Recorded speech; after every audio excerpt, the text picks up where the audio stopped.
best there is, the best there was, and the best there ever will be. Are you ready? Ici Marc Blondet. Ici l'incroyable Handsome GF. It doesn't matter what your name is. Le Don Juan des pauvres, David. What you gonna do when Hulkamania destroys you? Self-proclaimed legend. What? L'homme au mollet d'acier. What? The Mullet Man, the Mulletator. Vintage depuis 1958. Would you please shut the hell up? Hey yo! Dans une salle. Acknowledge me. Give me a hell yeah. Soyez-y, mesdames, messieurs, le podcast des fans du sport spectacle.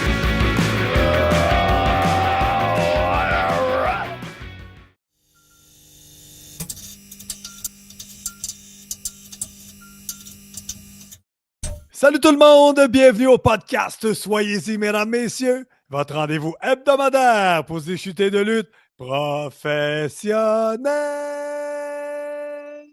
Bravo! On s'est encore coupé. Ça a coupé? Encore coupé. Ben oui. Mais là, tes trucs ne fonctionnent pas. Mon nom est Handsome GF, en compagnie, bien évidemment, de Mr. Fun International, Top of the World, The Original, Vintage depuis 1958. Self-proclaimed the legend, l'homme au mollet d'acier, the Mullet Man, the Mulletator, the Initiator, the Influencer, the Radiator. Oui. Ah, qu'est-ce qu'il y avait d'autre à part de ça? Et comme Attends, dirait... Eh, boy, j'ai pas de nom, là. T'as un Jonathan nom. Gagnon. Il disait quoi, Jonathan Gagnon? C'est qui, Jonathan Gagnon? C'est le gars des événements à Wallinac qui est parti en vacances. Fait qu'il disait, je m'en vais en vacances. Hey, c'est pas lui qui disait ça parce que c'est pas très pertinent. C'est Sylvain Grenier qui disait que tous les gros ont de gros mollets. J'ajoute à cette liste sourds, aveugles, séniles. Ça n'a pas coupé, là, hein? Non, non. Ah, musique! Mais sur le sénile, j'aime mieux quand ça coupe. Mais t'es sénile. Vas-y. Amnésie, mesdames, messieurs. Incroyable. Hey, on perd pas de temps, partner, et passons tout de suite au segment le plus populaire des ondes. Écoute. Ben oui, j'écoute. T'écoutes? Écoutes-tu? Ben oui, j'écoute.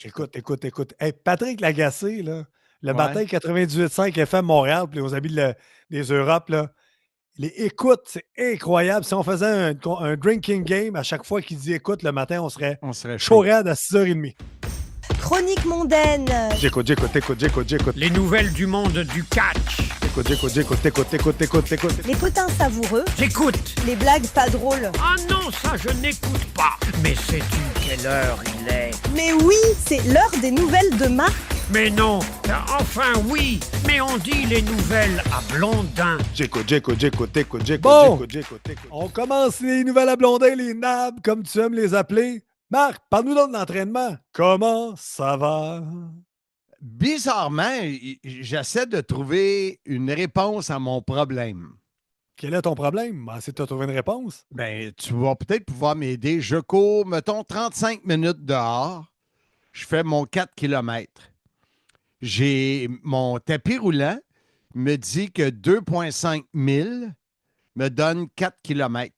OK. Je cours 35 minutes sur le tapis roulant. Je fais mon 2,5 milles. Puis sur ma montre, ça me donne même pas 3 km. Puis je cours plus vite, selon moi, sur le tapis parce que c'est des intervalles. Puis je te dirais, tu sais, j'ai 3,5, 4.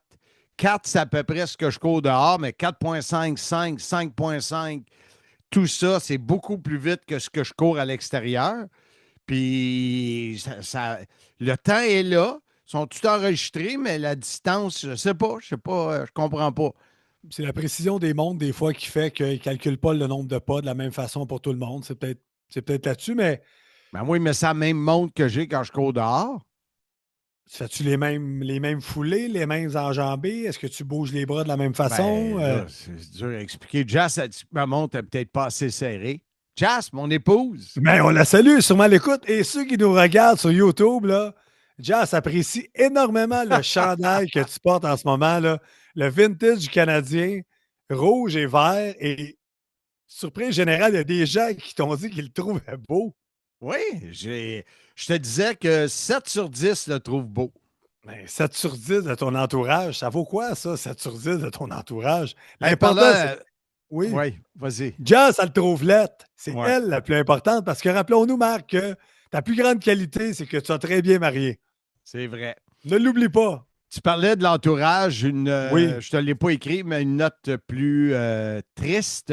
Ouais, J'ai passé dimanche à côté de chez vous, à la maison Gadebois, maison de soins palliatifs, Mhm. vraiment près de chez vous. Et hier après-midi, mon beau-frère, l'époux de la sœur de Jazz, Ouais. est décédé à 13h57 hier. Le cancer l'a combattu. Écoute, c'était fou. C'était fou. Fait que c'est ça. Mais toutes mes collège de sympathies Lancette. à Jazz et la famille. Je l'ai vu passer sur Facebook tantôt et j'ai aussi vu passer une publication de Jade Coutu qui mettait une photo avec Serge en disant qu'elle pensait à lui. Puis tu me parles de cancer, ça me fait penser à Serge. Ouais, tout de c'est suite. Salutations ça. à notre Puis, chum Serge. tu sais, le garage de Martin Henry, là, ben, Ouais. Tony est parti lui aussi. J'ai une amie qui est très proche de nous, qui vient à tous les événements qu'on fait, dont les Simmania. Ça va pas bien, aux soins palliatifs, elle aussi. Ça frappe dans le dash. Puis comme Ouais. je disais à Jazz, on le sait, on le savait qu'il partait. Tu sais, on le savait, on l'a vu. Ils ont même simulé le mariage de sa fille dimanche à la maison palliative. Sa fille s'est habillée en mariée avec son. Ils ont fait comme. Parce que son mariage, c'est samedi. Donc, si vous écoutez, c'était hier. C'est le 8. Puis, ils ont devancé le mariage de 8 mois pour que le père soit là. Puis là, ils sentaient tous qu'il ne serait pas là le 8. Fait qu'ils ont simulé. C'était de toute beauté, mais d'une J'imagine. une tristesse Ben oui. incroyable. Incroyable. Mais de là qu'on dit profitez de la vie, puis Ouais. faites attention à vous. T'sais. Fait que- Hey, je fais un lien plate là, parce qu'on retombe dans les choses des nouvelles à blonder, mais encore une fois, sympathie à Jazz, c'est la famille Harvey là-dessus. Chose réjouissante, profitons de la vie. Soirée d'hier avec Richard le magnifique Charland. Oui, ça, c'était Ça, c'est du bien bonheur. intéressant. Oui, ça a été beaucoup de bonheur. Il y a le côté négatif, c'est que la réponse des gens a été trop basse.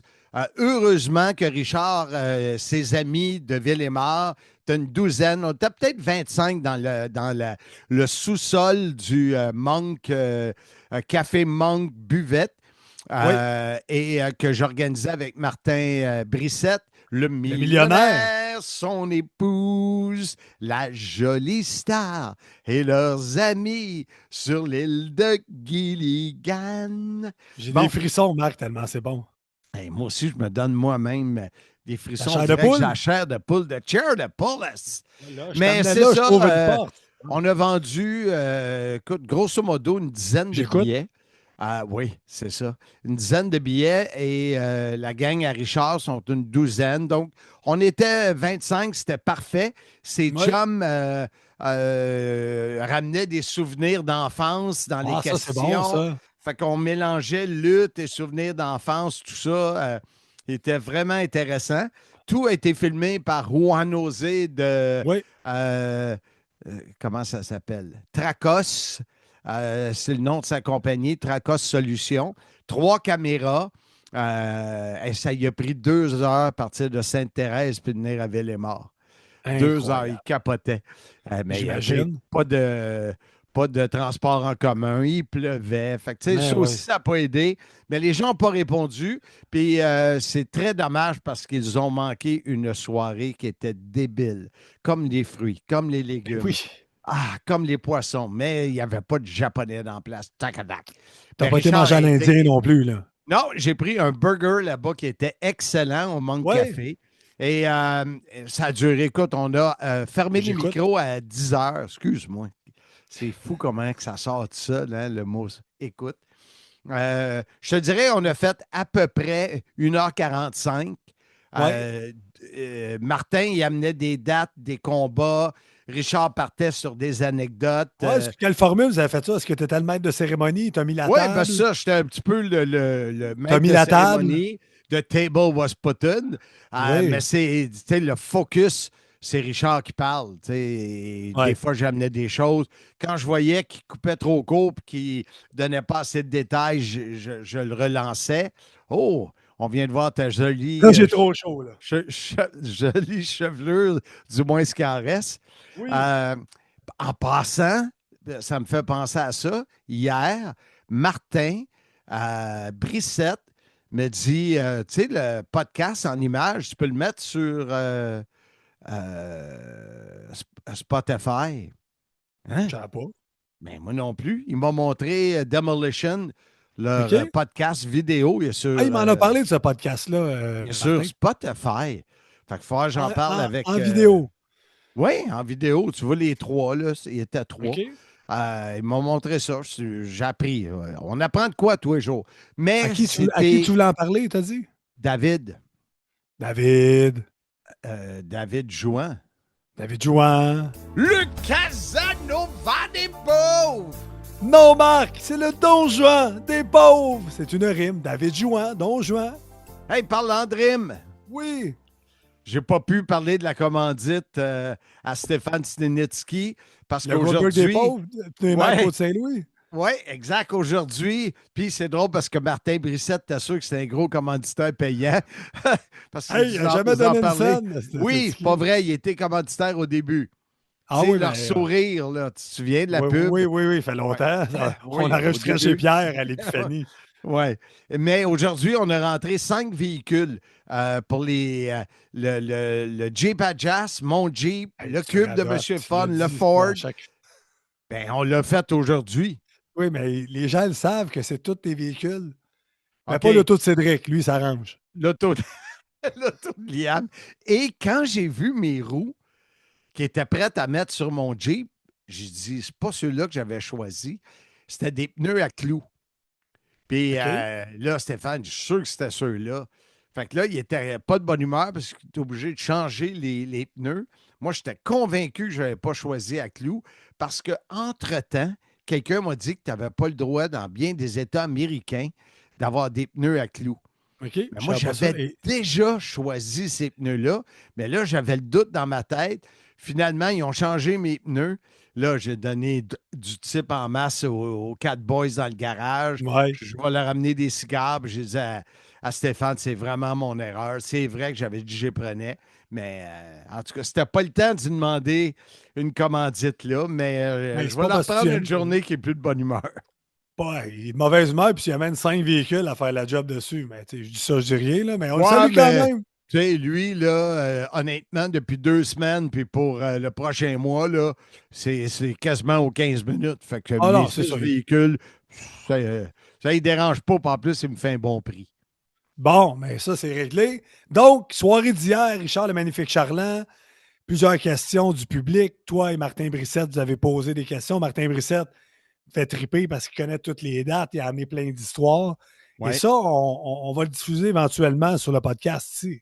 Oui, et j'ai promis au groupe qui était là hier que ça ne serait pas intégral, parce que ça serait plate que ceux qui ne sont pas venus là-bas puissent tout avoir ce que ceux qui ont payé là-bas. Ouais. Alors, mais c'est prévu pour le 28 décembre, si ma mémoire est bonne. Le dernier podcast de l'année sera celui sur Richard. Puis j'ai plein de nouveaux épisodes thématiques à te proposer pour 2026. On en reparlera. Ben, j'ai vu ta face. J'étais un peu bipolaire. Ben là, hey, là, je vais faire une parenthèse, OK? Parce que là, je vais prendre le temps de le faire. Blondin qui m'écrit, je vais l'appeler Blondin, qui m'écrit ce matin. Bon matin, juste te laisser savoir que j'ai arrêté le podcast du moins de façon régulière à la fin décembre. Je ne vois pas rien de positif, ni pour nous deux, ni pour Semana. L'idée commence à manquer. J'ai discuté avec David. David. Le Casanova des pauvres! Non, Marc, c'est le Don Juan des pauvres. C'est une rime. David Juan, Don Juan. Hey, parlant de rime. Oui, attends, il a un peu le même discours. En un mot, c'est moins le fun que c'était, à plus. Et là, tu viens de me dire, j'ai plein d'idées pour 2026. Non, mais c'est parce que j'ai vu ta face. J'ai vu ta face.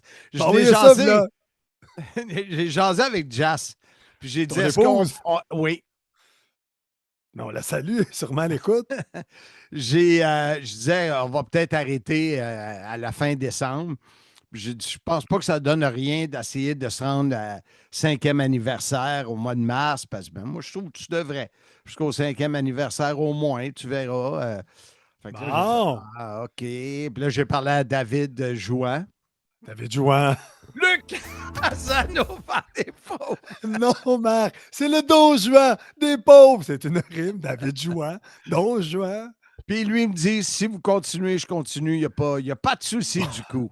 Bon, fait que là, c'est ça. J'ai fait le calendrier. Puis, il y a le Royal Rumble. À fin mars, on va pouvoir parler. Il y a WrestleMania. Et j'ai des nouvelles de Rick Martel. Ah oui? Comment ça? Il veut te parler de sa botte? Non, la botte est ici, en lieu sûr. Mais régulièrement, je relance Bertrand. Et là, je lui ai dit, veux-tu que je l'appelle Rick? Parce que j'ai son numéro de téléphone. Ça fait 2-3 ans là, que je passe par Bertrand. Et Bertrand dit, laisse-moi une dernière fois communiquer avec. Et Rick, il a dit, oui, je suis prêt. On fait ça au mois de février. Il dit, j'ai quelques petits voyages. Là.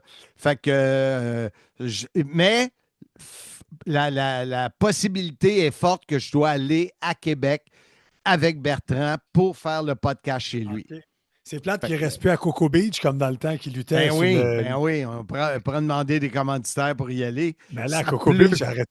Ben oui, mais ça pleut. Les commanditaires. Hey, il y a ça, je veux te parler. C'est ça que j'allais dire. J'allais reculer parce que là, on a oublié de parler. La soirée Richard, le magnifique Charland. On rewind. Quel beau son, Marc. Et là, on a la magnifique affiche de l'artiste dont j'oublie le nom. Mauricio qui a fait un magnifique dessin croquis de Richard le Magnifique, de son bon vieux temps avec les grosses lunettes et les boucles d'oreilles et le fameux béret que Martin Brissette adore. Et là, tu en as des exemplaires signés. Oui, parce qu'il y a comme la porte d'entrée, mettons que ça n'a pas été très fructueux. Ben, on est dans le trou de la soirée d'hier. Et on a une vingtaine de cartes autographiées par Richard. Très bel autographe, ça c'est le fun. Richard, le magnifique Charland. J'en ai 20 et on les vend 10 $. Fait qu'on est à peu près ça, 200$ dans le trou. Pièce de collection, ça là. Oui, parce qu'il n'y en aura pas d'autres. Il me reste ceux qui ne sont pas venus, ceux qu'on n'a pas vendus. Mais si vous voulez nous encourager, écrivez-moi. C'est 10 $ et puis j'en ai une vingtaine à vendre.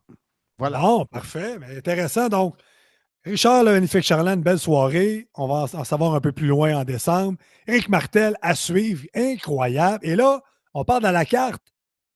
Oui, à la carte, c'est maintenant terminé mes vidéos de prédiction. Comme j'ai expliqué, ça va tellement. Le nombre de prédictions est tellement haut, ça a tellement augmenté. Et là, je fais des vidéos avec des questions dans les jours qu'il n'y a pas de match du Canadien. Et le premier a eu à peu près 3000 vues.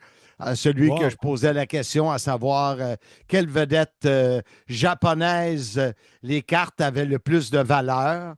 Alors, plein de monde qui ont dit Shohei Ohtani, puis finalement, c'était Pikachu. Fait que, c'est ça, twist. Oui, on les a pognés là-dessus. Et là, hier, il y en a eu une vendredi. Parce que hier, les Alouettes jouaient, mais on ne le sait pas, nous autres, le score, parce qu'on est d'avance pour enregistrer. Et j'ai posé la question, mais tu as posé parce que là, la diffusion, c'est fini. En 1977, il y a un joueur des Alouettes qui est également le père d'un corps arrière vedette de la NFL. Aucune Ce corps arrière vedette de la NFL a porté le chandail des Alouettes pour se rendre au stade l'an Joe passé. Burrow. Joe Burrow. Exact. Ouais, Je pense que c'est je viens d'allumer, là. Ouais, je pense que c'est Jim, son père. Mais oui, en 1977, le père à Jim Burrow jouait pour les Alouettes. Fait que ça, c'était une des Je questions. pense que c'est quand il est allé au Super Bowl il y a 2 ans. C'est tout ça? Il avait mis le chandail des Peut-être. Alouettes? Mais je me souviens avec le De- nom de mé- Burrow dans le dos. Là. De mémoire, Ouais. les Bengals ont affronté les Rams au Super Bowl. Puis l'année que les Rams l'ont remporté, je pense que Joe Burrow est Peut-être. arrivé au stade avec le Peut-être. chandail des Alouettes de son père. En tout cas, on regardera après parce qu'on est deux amnésiques puis on peut se dire plein de niaiseries. Puis on Mais, sait mais- pas. Bon. mais ce qui est le fun, c'est ça, c'est que les gens peuvent gagner des cartes de hockey, des paquets bronze. En plus, j'ai demandé les prédictions pour le match. On a rajouté d'autres cartes. Fait que ça, OK. ça l'amène du trafic, de la circulation sur la page Facebook à la carte. Et moi, j'ai commencé mes lives de cartes de lutte. Live. Fait que ça va bien de ce côté-là aussi pour gagner une table VIP pour Simmania 12 qui est en préparation pour le 21 février J'ai à hâte. Wallinac.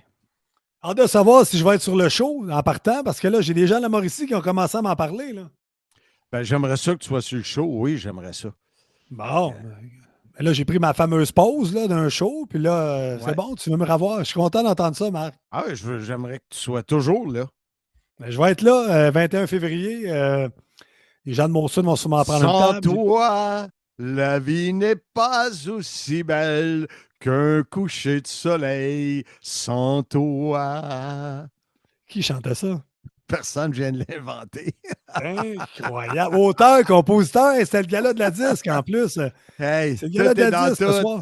Ben oui, tout est dans tout. Hey, cette semaine, sujet fort intéressant. Ah. Les prix de fou dans le monde de la lutte pour aller voir des spectacles. Et j'ai sorti des petits stats là, avant qu'on ait avec la liste des invités. Avant la fusion. Donc, 2022-2023, la moyenne des prix pour assister à un Raw ou un SmackDown, c'était autour de 52 et 59 $. En 2024, c'était autour de 73 $. Aujourd'hui, la moyenne, 118 $. Donc, Hey. 60 de plus entre 2024 et 2025. C'est complètement fou. Puis, le pire, c'est qu'ils ne s'en cachent pas. TKO, là, avec Tony Khan et Mark Shapiro, qui est CEO de TKO, ils disent c'était trop bas avant les prix. Mais il y a plein de monde qui sont sortis contre ça. L'ancien lutteur Maven, qui a un podcast super intéressant, Maven Hoffman, qui avait été le premier gagnant de Tough Enough, qui avait été lutteur quelques années de WWE, il disait Vince, il peut avoir tous les défauts du monde. Puis mettons de côté toute la saga judiciaire, puis ce qu'il a pu faire, là, mais lui, là, il visait les familles. Puis il disait que s'il voulait créer des stars et des histoires générationnelles, ça prenait des familles dans ses estrades et ça devait être abordable pour les familles. Et là, c'est plus ça pantoute, là, c'est complètement capoté. Fin de la parenthèse. C'est drôle parce que ils ont sorti la semaine passée, notre épisode était sur Saturday Night Main Event. Oui. Et en même temps que ça a sorti, ils ont annoncé qu'il venait à Montréal avec comme tu dis souvent, tout est dans tout. Et j'ai vu passer le prix des billets. Et c'était pas rare. C'était même pas ringside. Là, puis il y avait des billets à 1000 $. Ça n'a pas de sens. Ça n'a pas de sens. SmackDown vendredi le 23 janvier et Saturday Night Main Event le samedi 24 janvier. J'aurais sûrement la chance d'y être là, avec mon travail, là, avoir des billets, mais payer pour des billets à ce prix-là. Mais je te le dis, là écoute bien. Là, si tu m'invites pour le Main Event, j'y vais. Tu tomberas pas en bas d'un escabeau de 3 matchs? Tu dis à tes clients, je vais vous amener un gars qui a fait les entrevues avec les lutteurs de Saturday Night Main Event, une légende, un self-proclaimed legend, puis je vais être là. Puis là, au lieu d'être ringside, tu vas être avec nous autres dans la loge. Ouais. Mais t'es rendu là dans ta vie, Marc. Je te dis, si tu as des billets, là, ça serait intéressant. Marc-Antoine Proulx était là hier, du célèbre duo des frères Proulx. Et, très connu dans leur famille, c'est ça? Exactement. Et elle me disait, tu veux-tu venir avec nous autres? Je dis, non, moi, je ne payerais pas 400$ pour aller voir un show de lutte. Là. Tout. En plus, t'arrives plus tard au show. Il fait trop chaud dans la salle, tu t'en vas avant la finale. Fait que c'est pas rentable, toi, aller voir un spectacle de lutte live. Non. mais je te dis, Trêve de plaisant. le message Oui, oui. est passé. Mais oui, ce que tu dis pour le prix des billets. Cependant, on a Pat Laprade cette semaine qui, lui, va nous expliquer, entre autres, que c'est pas juste dans la lutte. J'arrête là. Ouais. Il y a David Jouan. David Jouan. Le Casanova des pauvres! Non, Marc, c'est le Don Juan des pauvres. C'est une rime. David Jouan, Don Juan, je perds la voix. Pardon. David, qui lui, est vraiment pas pour ça, parce que lui, J'imagine. David, va En là. famille? Ben, il n'y a personne qui est pour ça, Non, non, non. l'augmentation. Mais lui, il va en famille. Fait que, oui. tu sais, il est touché directement. On a Bertrand Hébert qui nous donne sa vision de ça. Et on a ton ami Drénuc. Ça va. Nuke. Ça a coupé un peu. Oh, Mais oui, Drénuc, lui, nous dit comment c'est encore hyper abordable la lutte indie au Québec. Fait que on a un épisode qui va être intéressant avec 4 invités. Alors, tu as lancé tous les invités, Marc. Décide, c'est ton podcast. C'est le podcast de Monsieur Fun. Avec qui tu veux commencer?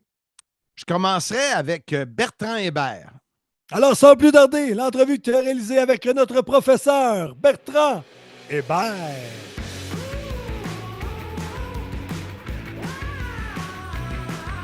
On retrouve sur le sim, soyez-y, mesdames, messieurs, le professeur Bertrand Hébert, et je voulais voir avec lui, je ne veux pas parler au professeur, je veux parler aux fans qui payent ses billets de spectacles de lutte.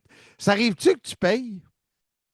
Le moins possible, j'essaye. À WrestleMania à Philadelphie, j'ai payé mes billets. Mais comment tu fais pour ne pas payer? Ben, j'ai eu longtemps un bon contact avec Pat Patterson. Donc, ça aide. Il y a aussi, ça devient aussi un choix.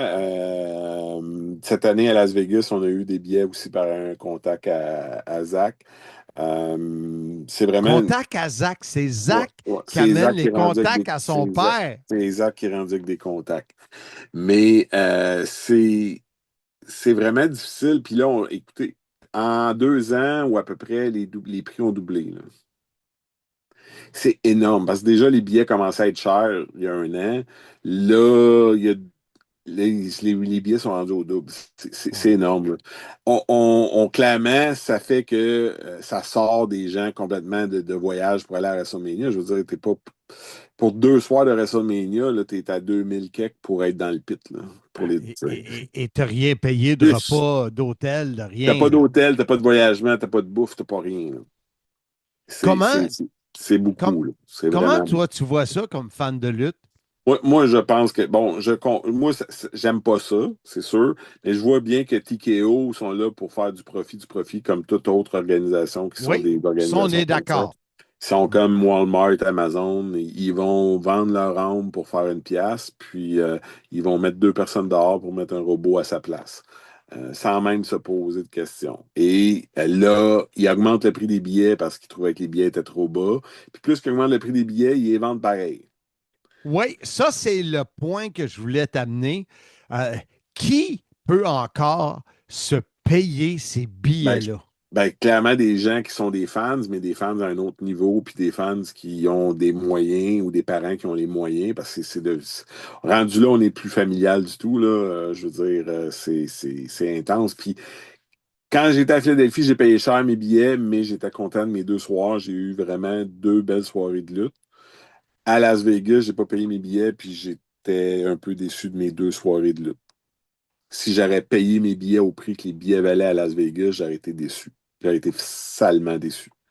Parce que, avec un an de différence, le show n'était pas au même niveau. Un autre de nos invités cette semaine est David Jouan, le Casanova des pauvres. Lui, là, Et David, lui, c'est familial.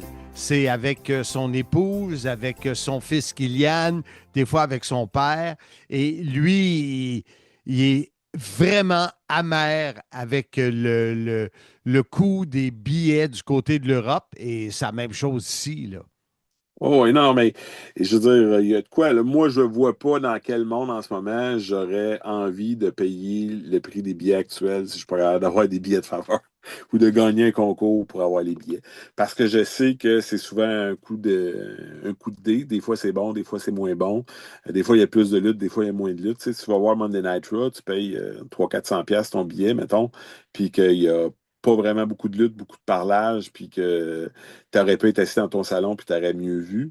C'est plus fatigant. Là, je veux bien croire que l'expérience, là, mais l'expérience n'est pas toujours si le fun que ça quand tu es en personne.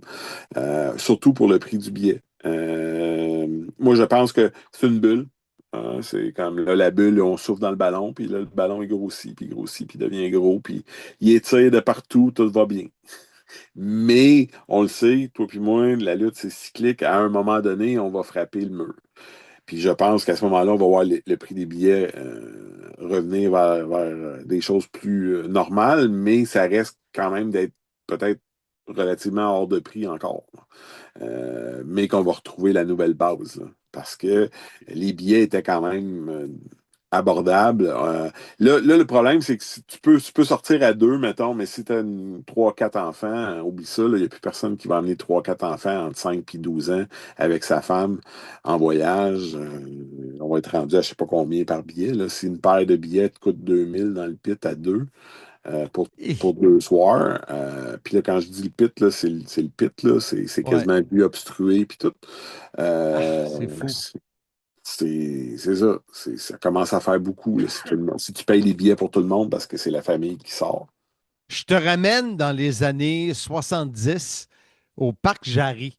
Il y Mhm. avait Jonesville, les estrades populaires où ça ne coûtait pas grand-chose. C'est dommage, c'est plate que la WWE ouvre pas des sections pour les gens, euh, que je veux dire, Ouais. l'amateur bas de gamme qui a moins de budget, là. C'est difficile parce qu'ils y vendent pareil, les billets. Ouais, c'est ça. Si tu es assez patient, comme à Québec, par exemple, à la dernière minute, il y a plein de billets qui ont descendu de prix. Ça avec, ce qu'on parle pas, oui, il y a TKO, il y a WWE, mais il y a aussi Ticketmaster avec le prix dynamique. Ouais, Puis, ouais, ouais, ouais. les revendeurs de billets directement sur Ticketmaster. Ticketmaster qui peut se faire des frais de service 3-4 fois si les billets changent de main 3-4 fois entre le moment qu'eux Écoute, ils les ont vendus puis le c'est moment que ridicule. la personne qui va s'en servir. C'est un peu beaucoup, là. Avant Trump, il y avait une loi sur le tapis là, pour mettre les freins à Ticketmaster avec ces frais de service-là. Cette loi-là a pris le bord. Donc, faut s'y faire. De là, au moins l'avantage que pour quand même des prix raisonnables, on peut la regarder à la télévision. Je pense que malheureusement, on se dirige vers ça. Là. Je veux dire, moi, l'an dernier à Vegas, j'aurais pas payé les prix des billets pour aller voir le show, même si j'étais physiquement sur place, si j'avais pas eu de billet de faveur. Moi, j'en suis rendu là. Dis-moi, comment quelqu'un peut se payer tous ces billets-là, même aller en Europe, en portant un chandail vert? The Ben, guy with the green shirt. il y a des rumeurs comme quoi qu'il a gagné une poursuite avec la WWE parce qu'il s'était fait pousser à un moment donné. Fait qu'il y a un accès privilégié à certains billets. Il semble qu'il est à l'aise de fortune. À WrestleCon cette année à New York, il y avait un vendeur à WrestleCon qui vendait des chandails comme le gars porte. Ah, Euh, voyons. écoute, il y a tout le temps eu des gens souvent au ringside. Moi, je me souviens, il y avait un monsieur et une madame, ils étaient toujours en vert et rose fluo, là. Ils étaient dans les premières rangées dans les années 90 à la WWE, là.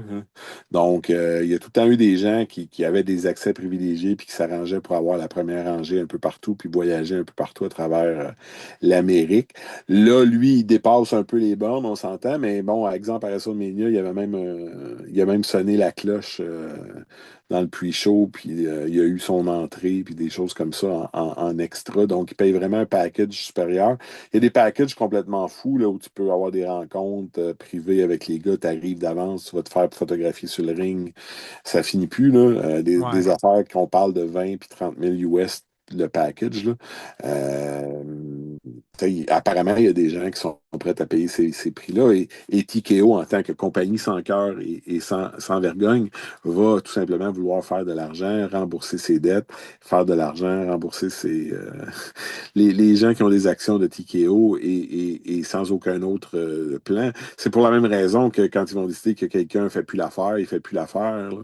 Quelqu'un s'est blessé, son contrat est fini, on ne renouvelle pas son contrat, on ne le paye pas pareil, même s'il est blessé. Son contrat est fini, on le rappelle plus. C'est des choses que Vince ne faisait pas. Ouais. Pour Bertrand Avec tous ses Hébert, défauts. oui. Pour Bertrand Hébert, est-ce que tu penses que ça va se stabiliser ou c'est pas de notre vivant, mon cher ami? Ben moi, je dirais qu'on a commencé déjà à avoir des rottements là, à certaines villes où ce que les prix n'ont pas passé, ça a descendu. Je pense que l'Arabie en 2027, ça risque, là, là, ça va en décourager plusieurs. Parce que là, c'est sûr qu'il y a plein de gens qui ne pourront pas voyager en Arabie. Là. Déjà, d'avoir ton visa et tout ça, c'est comme. Oui, il y a plein de fans qui ne pourront pas aller là. Là. C'est n'importe quoi. Là. Donc, à partir de là, je pense que ça va avoir un impact. Ça dépend toujours de la qualité du produit également. Si le produit dérape, les billets puis les achats de billets vont déraper. Ça vient avec. Moi, je me dis qu'on a peut-être encore un an là, avant que ça se mette à descendre.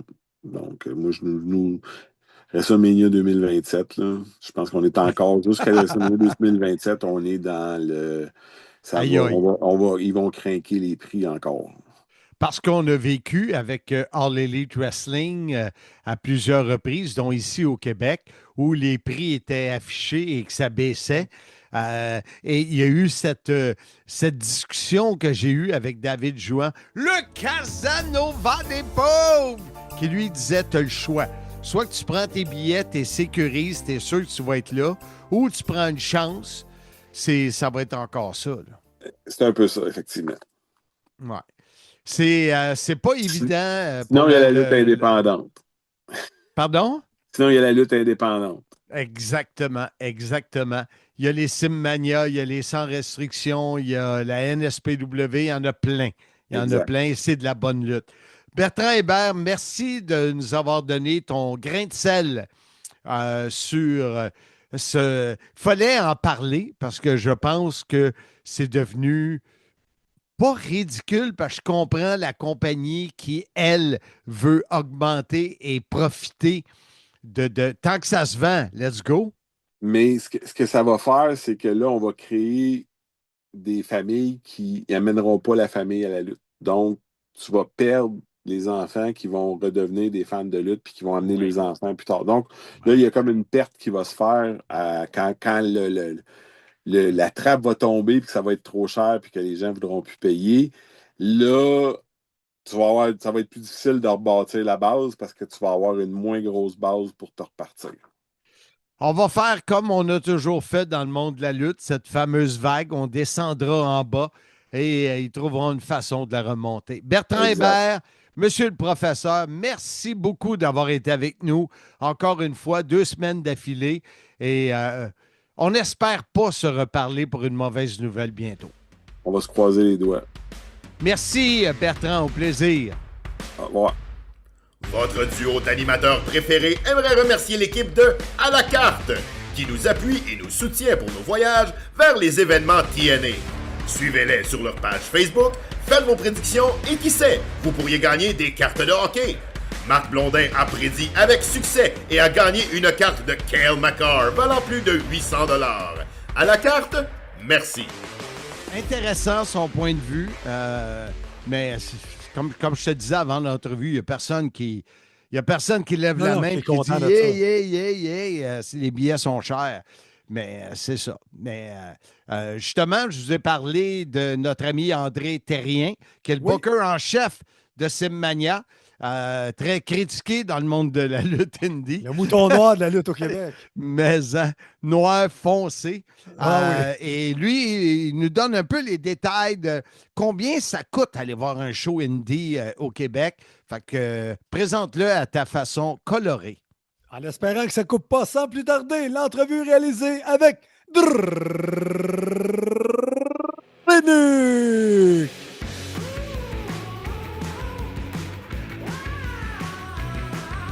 Au grand plaisir de Handsome JF d'être capable de dire à sa façon, il est le seul à être capable de le faire en roulant tellement les airs. On a André Terrien.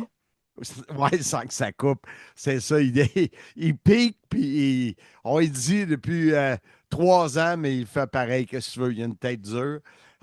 Et est de plus en plus dure parce que la tête est de plus en plus dégarnie. Mais ça, c'est une autre histoire. Dénick est avec nous cette semaine.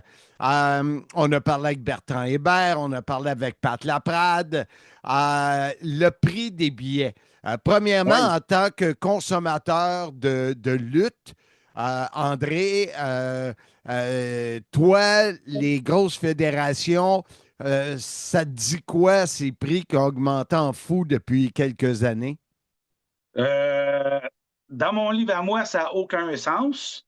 Si on lit les rumeurs qui se promènent partout sur Internet, Vince McMahon s'est même prononcé là-dessus que lui, il visait le côté famille, mais les héros patrons de TKO, eux autres, nous, on vise le vidage de poche.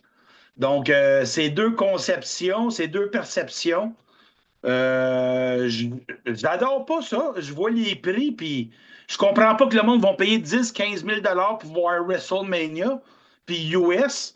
Puis là, c'est ça, là, si on parle des prix pour SmackDown, Saturday Main Event, c'est arrivé là maintenant à Montréal. C'est démesuré, même pour s'asseoir en haut, là, c'est rendu le prix d'un match du Canadien. OK. Puis pourquoi ça ne sera pas le prix d'un match du Canadien? Pour moi, j'ai même une limite. Regarde, il y a Iron Maiden qui s'en vient le 6 septembre l'année prochaine. En avant du pit, là, le mosh pit, c'est 210 $, puis dans le fin fond, c'est 160. Je ne vais pas voir Iron Maiden l'année prochaine. Il y a une limite au dollar loisir. Fait que tu comprends que le loisir, ça coûte cher partout maintenant. Aller au Zoo Granby, je pense que c'est rendu 50 $ chacun, alors que là, 5 ans, c'était 30 $. C'est ça. Si on revient au sujet principal, pour la lutte indépendante québécoise, c'est pas grossier le dire, là, on va dire c'est une activité sport de pauvre, là, on va dire, entre guillemets. Pourquoi tu dis ça? Ben, je veux dire que c'est pas structuré et organisé tel qu'une ligue mineure ou une fédération mineure de hockey sur glace ou même du badminton de Châteauguay, c'est mieux organisé qu'une organisation de lutte où demain matin, tu t'achètes un ring puis tu portes ton organisation. C'est ça que je veux dire, tu sais. OK, mais ils ne sont pas tous de même, là. Non, mais personne qui se construit un terrain de baseball dans leur cours puis qui s'amène une équipe. Hein? Hey, Kevin Costner le fait. Oui, mais regarde, c'est un bel exemple. Ça. Il y a souvent du monde qui s'achète un ring, qui monte une carte, puis tu le bâtis, ils vont venir. Non. Puis souvent, c'est arrivé récemment, c'est à cause du prix, parce que comme on est une petite communauté, on va dire que 350 lutteurs, mais tu vois toujours les 100 mêmes durant le week-end. Il y a une différence en voyant le talent à 20 $ versus une carte qui les présente à 40 $. Ouais. Je ne paierai pas la même chose pour voir le même spectacle, à moins que tu me l'agrémentes, comme que NSPW et IWS font. C'est le fun d'aller voir un gars-là, pas au Club Soda, l'autre grosse salle qu'ils ont à l'Olympia. Ouais. Ça fait événement, ou même MTLUS, ça fait pas gymnase d'école. Donc, c'est là que tu payes un petit peu plus. Parlant de ça, André, combien ça coûte aller là, le MTLUS, Olympia ou la NSPW? J'ai aucune idée, moi. Environ de 35 à 50 $ qu'on pourrait dire, là. OK. C'est quand même pas si pire parce que tu dis c'est une coche au-dessus. Ben, faut que tu payes le local avant tout, là. C'est pas nous autres qui vont se mettre des millions dans les poches. Si tu veux que ce soit rentable, mais c'est là que le prix augmente. Puis mais les aussi, autres... Prix, oui, vas-y. Oui, mais je dis le prix aussi reflète aussi la qualité du produit que tu veux présenter. Il y a eu longtemps, pour ne pas les nommer, la WTA. Pendant 10-15 ans, c'était juste 5 $. Mais c'était toi et moi qui allais lutter. Là, aujourd'hui, c'est plus structuré. Je pense que le prix a grimpé de 15 à 20 ce qui devrait être comme la norme dans le marché, mais encore là, à 20 le promoteur, c'est pas rentable. Si tu veux être vraiment rentable puis dire te respirer à la fin de ta soirée, le billet devrait être à Montréal, là, 25-30 pour les assistances de 75 à 150 personnes, tandis qu'à Québec, mais peut-être qu'ils pourraient charger plus, mais ils ont 400 à 600 personnes à 20 dans la salle. Tu te sens bien, là. Tu dors bien le soir, là. C'est sûr, toi, tu viens de t'impliquer, tu es impliqué dans Simmania à titre de head booker, tu es impliqué dans Lutte du Nord, tu étais impliqué à Sainte-Martine-Beauharnois quand il y avait la BCW. Quand toi, tu étais décisionnel, puis je sais que tu ne l'es pas pour Simmania, puis ça reste de même, c'est moi le boss, comme tu le dis. Mais comment tu voyais ça, toi, déterminer les prix? Entre autres, mettons, Lutte du Nord là, que tu fais. Bien, encore là, comme qu'on commence, on détermine les prix pour pas que ça me coûte de l'argent de mes poches à la fin de la soirée. On vise principalement la rentabilité sans se donner un gros salaire à la fin pour dire j'ai pas fait ça pour rien. Dans la vraie vie, je pense que je vais quasiment comme charger le double parce qu'aux États-Unis, c'est 20 US un show, c'est 25 US un show. Ici, ça devrait être comme 30-35, mais il n'y a pas personne qui peut se permettre ça. Surtout quand tu amènes une famille, puis c'est le même prix pour tout le monde. Soit que tu payes une gardienne pour ton enfant de 5 ans, ou soit que tu offres moitié prix, ou un barème 0 à 5 ans, c'est gratuit, 12 ans et moins, c'est moitié prix. À la fin de la soirée, c'est les enfants qui dépensent plus avec l'argent de papa et maman, là. La marchandise. Tu sais, quand tu dis qu'il n'y a personne qui peut se payer ça à 30-35, arrête. Là, si on met 12 000 personnes à Montréal pour SmackDown puis tout ça, ils vont payer. C'est là qu'on est tout un peu un petit côté promoteur amateur. Il y a tout plein d'affaires comme le cuisinier, son repas, mais il charge 3 fois le prix. Le garagiste, le salaire du garagiste, qu'est-ce qu'il charge au garage, c'est 3-4 fois le prix. On n'a pas cette mentalité-là encore. Regarde ce matin, Marc, j'en ai un qui veut faire un show dans une région, j'ai dit 3000. Il est comme parti à rire en se comparant qu'une fête de basse classe ou de tiers 4, tiers 5, comme qu'on aime dire sur la lutte. Ben, compare des pommes, compare une Mercedes avec une Honda, tu ne payes pas le même prix, mon gars, là. C'est sûr, c'est sûr. Mais tu te promènes beaucoup. C'est quoi le prix le plus bas pour aller voir un show de lutte au Québec? Indie. 20 20 aujourd'hui, c'est la norme. Puis ailleurs, ça peut être 25. C'est environ ça qu'on paye. Ça veut dire entre 20 et 30, tu te promènes un peu partout. Tu vas voir tu peux passer une belle soirée, puis tu t'en tires. Et j'imagine que si tu payes entre 20 et 30, ça veut dire que le reste sur place est également moins cher. S'il y a de la bouffe, s'il y a de la boisson, ça doit pas. Ça va avec le prix du billet. Effectivement. Puis encore là, des fois, moi, comme que je connais tous les lutteurs, je vais voir ce que je veux voir.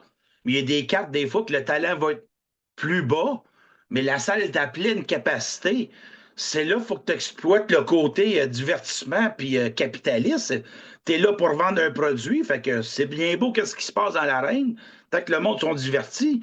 La bière, les rafraîchissements, les consommations, la marchandise, c'est là ton gagne-pain. Ouais, puis c'est la différence avec une fédération majeure puis une fédération indie mineure.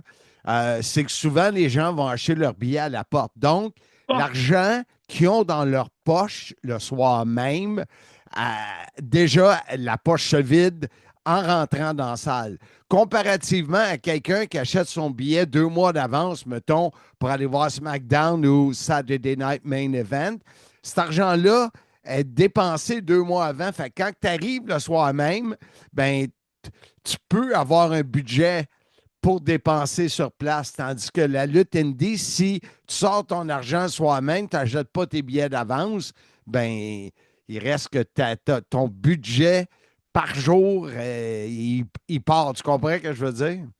Oui. Tu sais, avec les 35 fédérations, organisations qu'il y a au Québec, c'est tout différent tout partout. La AWS et la NSPW, le monde achète leurs billets d'avance. Comme ça, ils s'assurent d'avoir une place. Mais Battle War, que c'est toujours plein, je pense environ 150 personnes, le monde paye tous leurs 20 à la porte. Eux autres ne s'inquiètent pas, mais toutes les autres organisations, que malgré que je mets un lien de point de vente, aïe, je vends 5 billets, puis il y en a comme 80 qui se présentent à la porte. Ouais. Imagine l'insécurité, toi, ou l'anxiété que tu n'as jamais comme promoteur qui vient cette journée-là dans le corps. On l'a vécu au dernier Simmania. Oui, puis je peux te dire, moi, qu'avec le point de vente, tu sais, quand tu vas là à chaque jour puis ça bouge pas, là, ça t'amène un stress. C'est pour ça que le dernier show, je voulais enlever un stress, mais je n'ai eu un d'un autre bord. Fait que ça, on ne gagne pas. Fait qu'André, écoute, je suis content d'avoir parlé aujourd'hui parce que ça fait quoi, 1 an qu'on entend parler, mettons l'après-pandémie, tout le monde dans les grosses fédérations, on l'a vu avec All Elite, on le voit avec, comme tu dis, là, la pièce divertissement, à un moment donné, tu viens et tu dis, bon, ben OK, moi, le regarder sur Netflix ou ailleurs parce que je peux plus me payer même les ça. hors shows, Marc, pour la WWE, je ne suis pas un gars qui va se déplacer. Même, je veux dire, comme la NSPW aussi. Soit que je me tape 6h30 de route plus le gala, ou je l'écoute chez moi en ayant une bonne bouffe puis des commentateurs. C'est tellement important, la lutte. C'est un spectacle. Tu n'es pas juste là voir 2 personnes qui font semblant de se battre. Ouais. Donne-moi quelque chose pour voter pour le méchant puis le bon, mais c'est avec les commentateurs. Vive la TV dans ce cas-là. Exact. OK, André, un gros merci. Je te laisse aller et on se parle bientôt pour le prochain Simmania. C'est Mania 12. Puis, juste pour Ansem GF, il est sûrement à l'écoute, on dit Drenuk. As-tu vu le micro, il n'a pas coupé? J'ai vu ça. Salut. Salut. La grande histoire de ma petite vie. L'autobiographie de Marc Blondin. Toujours disponible, mais la quantité minime. As-tu ta copie? Ouais, c'est vrai qu'il roule CR un peu. À peine. C'est la seule chose positive qu'il y a avec Drenuk. C'est sa marque de commerce. Marc. Oui, exact. Mon épouse, ma femme, m'a dit arrête de dire exact, c'est exact. Mets le T à la fin. OK, chérie. Si tu le dis, on va mettre le T. C'est bon, on est 2 à te reprendre en français. On va mettre le T, mais je vais mettre mon chandail lait que t'aimes pas. Hey, le plus laid chandail de l'histoire. Incroyable. Maintenant, le Casanova des pauvres, celui qui est le seul, parce qu'on sait, Bertrand, ses enfants sont plus vieux, Drenuk, ses enfants sont plus vieux, Pat Laprade, ben, il ne sait pas comment faire des enfants, mais David Jouan, c'est le seul qui, avec Kylian, ben, il sortait, c'est sorti en famille de lutte, c'était important pour lui. Alors, tu veux que je le présente? Vas-y. Alors, voici nul autre live de rock en France, le Casanova des pauvres, David Jouan. Torse nu, velu, avec une carpe à la main. Je voulais te dire ça. Tu dis ça, puis en fin de semaine, il s'en va à la même ferme. Et au moment où les gens écoutent, puis il me dit, essaie de faire ça assez tôt dans la semaine avec Ansem, je t'en vas pas encore où tu avais une fenêtre qui te donnait ses vaches. Puis là, j'ai dit, hey, tu vas aller dans le spa, on va te voir le torse velu. Fait que, wow, j'ai hâte de voir les photos. Moi aussi.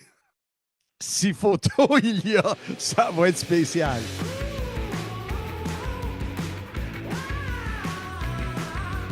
On est content de retrouver notre ami, notre collègue, notre PDG, notre patron, David Jouan, le Casanova des pauvres. On dirait que depuis la semaine passée, j'ai plus le plaisir encore à le dire. Ah, la magie a été cassée, tu vois. Il s'est Ouais, passé un truc. exact. Et dans l'épisode de cette semaine, mon cher David, qui au moment où le podcast sortira, sera dans un spa à regarder des vaches, son torse bien velu. Oui, alors, je sais pas si on sera dans le spa, mais on sera au même endroit en tout cas. Bon. En tout cas, Ansem et moi, on se croise les doigts de recevoir des photos. Écoutez, ben, je vais ouvrir un OnlyFans. J'ai déjà visiblement deux abonnés, donc chaque jour une partie dévoilée. Bon, c'est bien, c'est comme un Maman, casse-tête. si tu écoutes, c'est une bêtise. David, bien avant d'avoir l'idée de faire l'épisode de cette semaine sur l'augmentation, les prix exorbitants des billets pour les événements de lutte, dans notre cas, ça fait longtemps que tu m'en parles. Ça doit faire 2 ans. Et je sais qu'il y a quelques semaines, alors que tu étais encore un invité sur le podcast, tu as mentionné comment ça t'avait coûté il y a peut-être dans les années 2000, quelque chose, quand c'était plus house show. Mais donne-nous comment toi tu as vécu ça, cette drastique augmentation. Alors, nous, ça a été un petit peu différent du côté de l'Europe et en France, parce qu'en fait, ils venaient que pour des shows. Donc, on n'avait pas de show télévisé en France.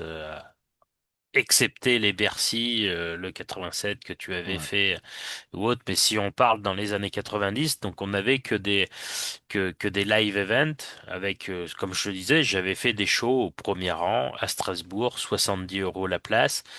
C'était un petit peu, voilà, ce qu'on avait en tête comme Mais, prix.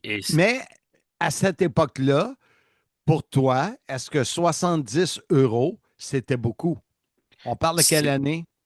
donc là, c'est quand le catch, la lutte explose en France. On est dans les années ils sont revenus en 2008, donc ça doit être 2010, 2012, OK. dans ces années-là. Alors, je vais pas dire que ce n'était rien.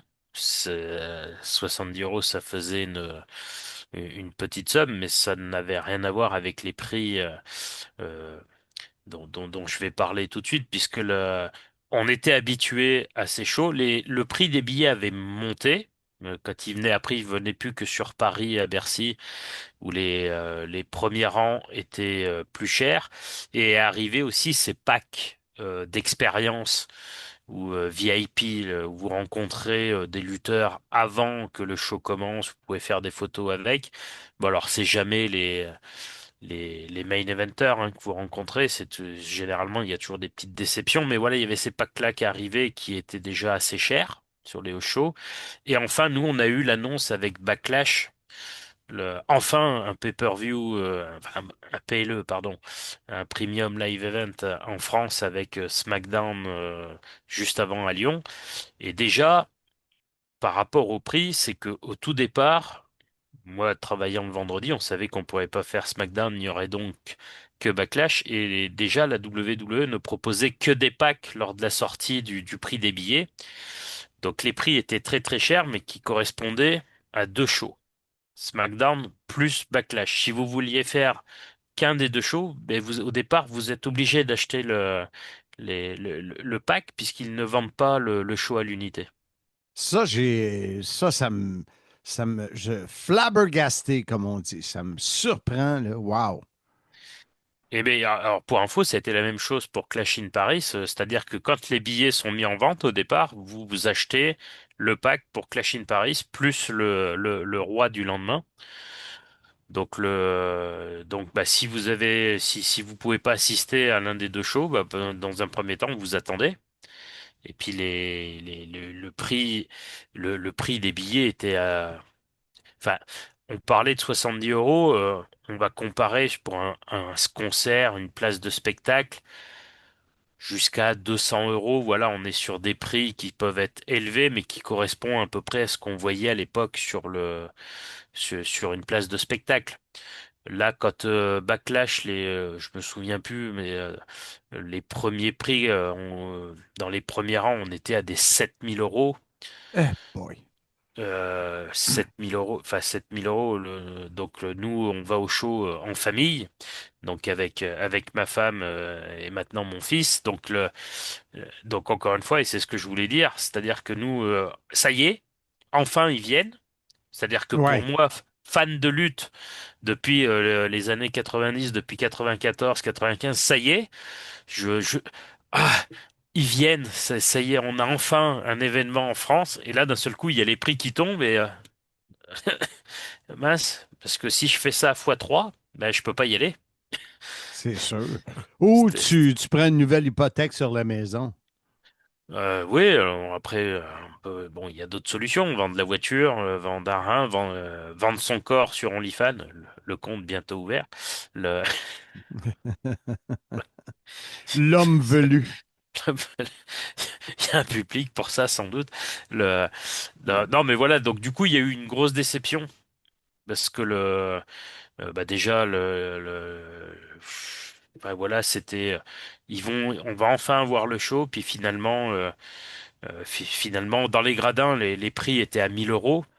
Et ce que j'expliquais, la veille, nous on a pris les tickets pour Backlash la veille de l'événement et le ticket était à 200 euros, donc ce qui nous a fait quand même à trois un 600 et quelques euros, 650, je crois. Enfin, on va pas retrouver à l'euro près pour aller voir le spectacle et on était à côté de personnes qui avaient payé plus de 1 000 euros la place. Wow. Ça, je trouve que c'est insultant.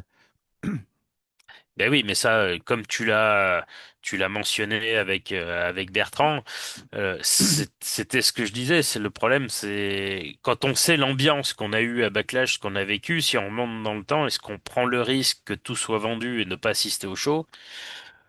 Ben voilà, rappelle-toi l'expression que j'avais employée, c'est le jeu, ma pauvre Lucette. C'est le- C'est, Ouais, et aussi, c'est le fait qu'ils réussissent à vendre les billets en grande majeure partie. Oui, alors moi, honnêtement, il y avait une telle attente en France qu'au départ, à Backlash, je me suis dit, bon, il y avait quand même une bonne partie des billets qui étaient partis, qui étaient vendus, mais il y avait une attente énorme depuis des années par la Ouais, communauté catch, ouais. et et on s'est dit, bon, voilà, le coup d'après, alors moi tout de suite, j'ai dit, ça s'est vendu, donc la fois d'après, ils vont revenir, les prix seront plus chers. Bon, quand ils sont arrivés pour Clash in Paris avec une salle euh, quasiment 2 à 3 fois plus grande que pour Lyon, que pour Backlash, et avec des prix plus chers.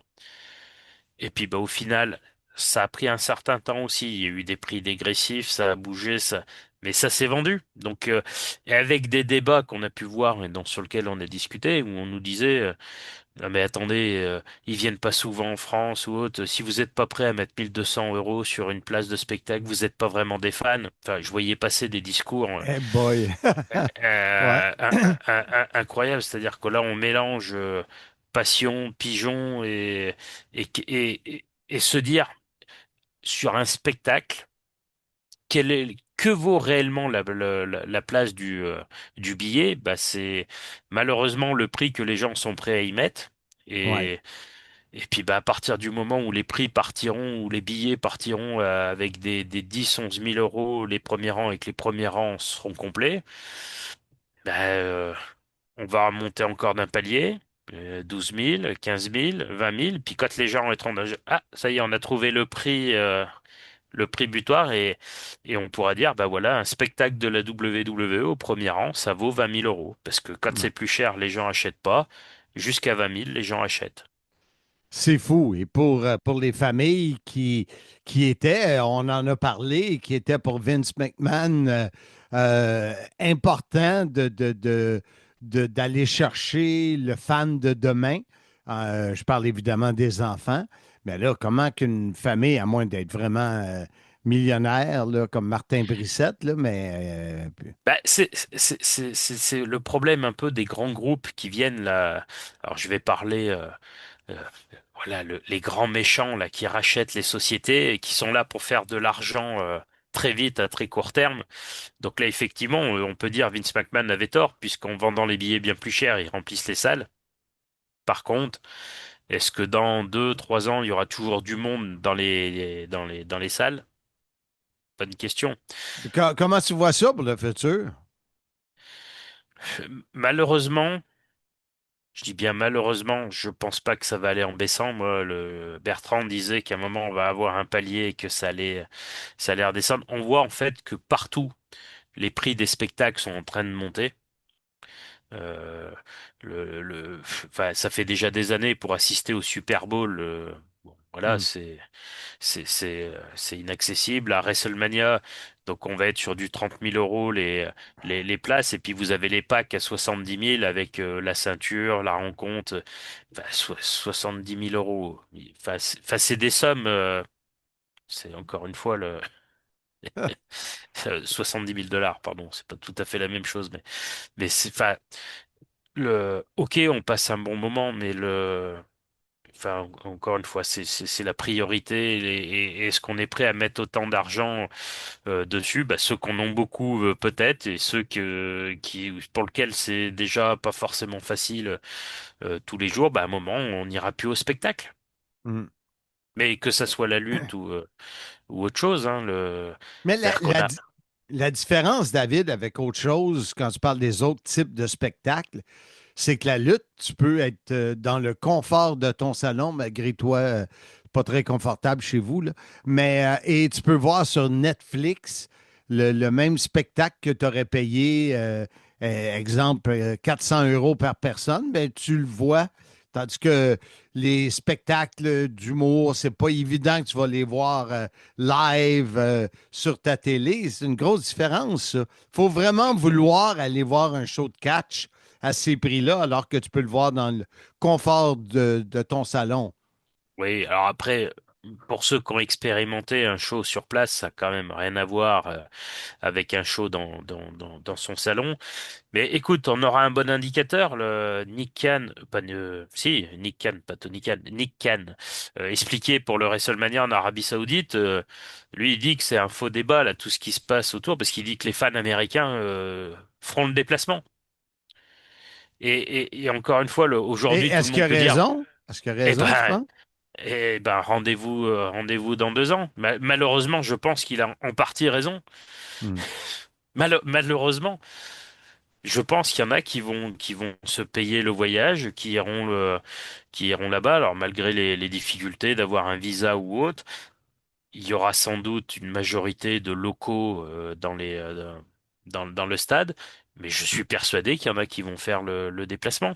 Parce que là, ce que les Américains vont vivre, je rappelle, pour les week-ends de WrestleMania, il y a souvent des Anglais, des Australiens, des Français qui sont sur place, qui, eux, faisaient déjà la démarche d'aller aux États-Unis.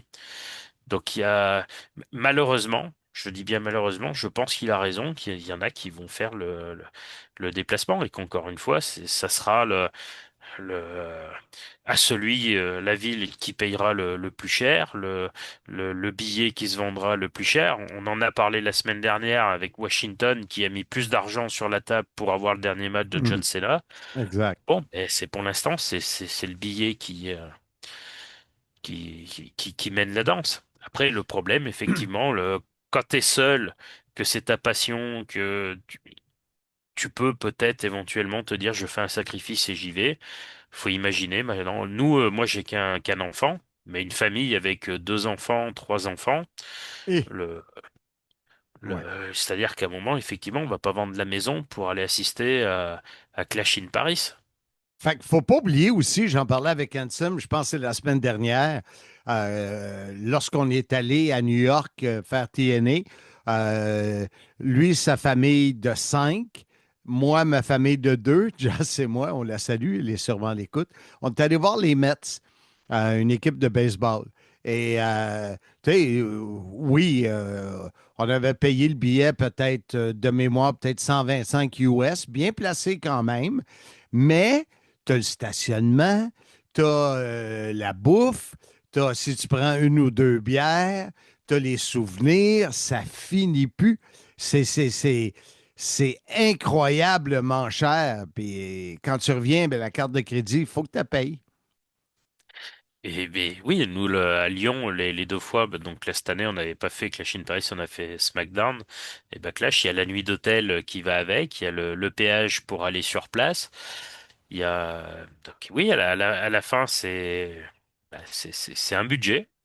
Oui, C'est donc là, malheureusement, bah, on est parti dans cette voie-là. Bon, moi, malheureusement, je ne pense pas que les prix vont rebaisser, ou en tout cas, pour moi, on va arriver à un palier où ça va arrêter d'augmenter et c'est on ça. restera, on restera sur des prix hauts. Puis après, il restera toujours le lastminute.com, entre guillemets, les places au dernier moment où les prix vont chuter et on se retrouve avec des aberrations dans les stades où au même niveau, vous avez des gens qui ont payé 1000 euros, puis l'autre qui va avoir payé 100 euros. Et puis c'est ce que j'explique souvent aussi hors cadre du catch. Il y a des fois on parle de sommes, il y a plus de notion vraiment d'argent. 10 000 Non, euros une place de spectacle, non. Et tu parlais de lastminute.com, là, les billets de dernière minute. Moi, quand je suis allé aussi pour la TNA à Las Vegas, j'avais acheté un billet pour aller voir les Golden Knights, l'équipe de hockey, mais j'étais seul. C'est facile, ben facile. Il y a beaucoup de possibilités de billets à quelques heures du match. Mhm. Plus tu attends, plus le prix baisse, mais tu es seul. Mais à trois personnes, exemple, toi, tu es là, trois personnes qui veulent être ensemble, trois sièges collés, pas évident, là. C'est pas évident. Bah, encore une fois, après c'est le jeu, c'est si tu attends la dernière minute, bah, c'est possiblement tu n'as pas les billets et tu n'es pas sur place. Tu sais, il y a une petite blague là, qui circulait sur les réseaux là, il y a quelque temps à Rouen là, pendant l'entrée de Jey Uso, il y a un truc qui est surréaliste. Et il y a une femme qui avec un enfant en bas âge limite un bébé et qui lui colle dans les bras. Je sais pas si tu as vu passer Non? mais donc déjà le Jey Uso se retrouve avec un enfant, enfin avec un bébé quasiment dans les bras et se met à faire les yits avec lui. Et tout le monde et d'une, qu'est-ce qu'un enfant de cet âge fait dans un spectacle? Parce que les musiques, les pétards sont quand même relativement forts. Et Oui. surtout, la deuxième question, c'est est-ce que lui, il a payé sa place? Comment ça se passe? Est-ce Ben qu'on peut ouais. emmener un enfant de 2 ans à un spectacle gratuitement? Parce qu'elle le portait. Qui fait ça? Ouais. Ouais. C'est pas évident.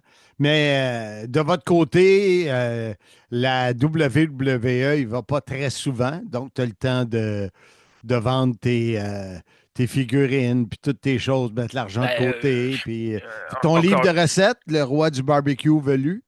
Voilà, une autre idée de site ouvert. Non, bah encore une fois, nous l'exemple c'est Clash in Paris. Au-delà du fait où il tombait aussi la veille de la rentrée scolaire, bah, voilà le deuxième PLE en France, on n'y est pas, on n'y est pas allé. Mm. Mais si c'était pas cette date-là, est-ce que tu aurais Oui, fait le sacrifice d'y aller? le Sacrifice monétaire. monétaire. Si j'en avais réussi à choper des places aux alentours des 200 euros, 150 euros, oui. Après, Penses-tu? après, la différence aussi que la Chine Paris, c'était un stade. Et déjà, toutes les places qui étaient là, pour moi, il était hors de question de se retrouver à 3 kilomètres du Ben oui. ring pour rien Ben oui. voir. Donc, de toute façon, il n'y avait pas de billets à ce prix-là. Les billets les mieux placés, on était sur du 500-600 euros dans les gradins tout en Mm. haut sur les côtés. Ouais. Donc déjà, 600 euros, encore une fois, à 3, hein, avec le voyage, l'hôtel, on aurait Oui. été sur du plus de 2000 euros pour assister à Clash in Paris. Ouais. Non, mais honnêtement, tout de suite, quand on a vu les prix, parce qu'à un moment, on s'est posé la question, qu'est-ce qu'on fait? On laisse l'enfant aux grands-parents, puis on y va sans lui, ou... Mm. Ou Mais on de toute laisse façon, l'enfant avec la dame, puis on y va seul. ouais, non, mais là, après, ils sont deux contre moi, là, c'est plus compliqué quand on revient, Ouais. là, vaut mieux être en majorité. Oui, Là, exact. mais quand j'ai vu la configuration de la salle et les prix des billets, quasiment, je sais plus si on en avait parlé ensemble, mais quasiment tout de suite, je savais que ce deuxième, je ne le ferais pas. Ouais. Ouais.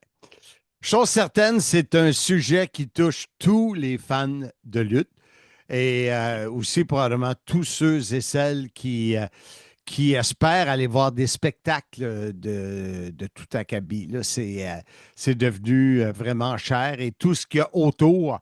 Moi, je pense si on a une salle de spectacle, depuis qu'on n'est plus obligé d'aller au centre-ville de Montréal, on va là, on peut souper ici ou même peut-être aller souper près un petit restaurant pas trop cher, aller voir le spectacle. 15 minutes après, tu es revenu. C'est fantastique, mais de retourner à Montréal, souper à Montréal, être pris dans la circulation de la grande ville, non. Non, merci. Mais peut-être que c'est moi le vieux crouton qui voit ça comme ça, malgré que mon épouse Jas, que je salue, elle aussi est comme ça, puis c'est loin d'être une vieille croutonne. Alors, même pour aller faire les entrevues au Saturday Night Main Event de Montréal, tu Ah, prends pas la voiture? Ouais, ça. J'ai Pat Laprade qui s'en vient après toi, puis je vais y en parler, je te le promets. Voilà, faut commencer les négociations. Puis les auditeurs aussi, envoyez des courriers à la WWE. Dites, on veut Marc Blondin au Saturday Night Main Event de Montréal. Si, lorsque je parlais avec Ansem, il disait que ça se peut qu'il y ait la loge Molson. Et j'ai dit, si tu as la loge pour le Saturday Night Main Event, je te promets que j'y serai. Parce qu'il m'avait invité pour un All Elite, puis j'étais tombé du boombox et je n'avais pas pu y aller. Bien, probablement que ça ne me tentait pas non plus. Mais ça, le Main Event, je ne paierais pas 300-400$. Non, je ne paierais pas ça. Surtout pas pour un show de lutte après ma carrière, ce que j'ai vécu. Pour moi, c'est impensable. Je ne paierais pas 300-400$ pour aller voir un match de hockey non plus. Super Bowl, peut-être, mais ça, c'est une autre histoire. Mais c'est ça, mon cher. C'est pareil. Et puis, pareil, ce que j'ai retenu, c'est que potentiellement Bertrand Hébert avait des petits filons des fois pour avoir des places. Donc, faut pas qu'il hésite. Il a mon adresse. Oui, c'est ça, exact.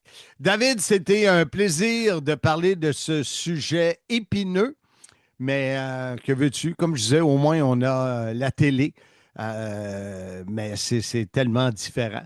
Puis, là, moi, je citerai Coluche, que tu connais certainement. À un moment, on il a parlait. plein ici des animaux de Coluche, là. Ah non, ça, c'est des peluches. Excuse-moi. Non, mais l'humoriste, l'acteur Coluche, tu connaissais bien qu'il y avait un sketch, il faisait la publicité et à un moment il a cette phrase et quand on pense qu'il suffirait que les gens arrêtent de l'acheter pour que ça se vende plus, et c'est pareil, si malheureusement on se plaint tous du prix du billet, mais si à un moment on décide de ne plus y aller, les prix rebaisseraient. Mais exact. David Jouan, le Casanova des pauvres. Merci, je te laisse aller faire dodo parce qu'il est très tard chez vous. À l'heure où il est là, il est quoi, 23 heures? Oui. Bon, alors va faire dodo. Bonne nuit, beaux rêves et on se reparle la semaine prochaine pour les pionnières ou les influenceuses dans le monde du catch. Ça va être très intéressant, mon cher ami. Oui, puis tu sais que la France est une terre de lutte féminine puisque la WWE a quelques histoires avec le titre féminin ici en France. Alors, tu nous parleras de ça en même temps. Pas de souci. À la semaine prochaine. Bye bye. Du coup, je te dis bonne nuit. Merci. Le CIM remercie le Casino Grand Royal de Wallinac pour son appui. Jeux, repas, bars et une ambiance unique en Mauricie. Offrez-vous une visite au Casino Le Grand Royal Wallinac. Vous serez traité en VIP. Et notre dernier invité, c'est le Coyote, parlant de poils. Le Coyote, qui, lui, on le sait, c'était spécial, l'entrevue, parce qu'on ne voulait pas parler au gars qui travaille pour la WWE. Mais c'est dur on quand voulait même. Parler, on voulait parler à l'amateur de lutte. Alors, on a fait un bon mélange de ça, un gelato d'entrevue. Ouh, c'est bien dit. Alors, sans plus tarder, l'entrevue réalisée avec mon chum, le Coy, Pat Laprade.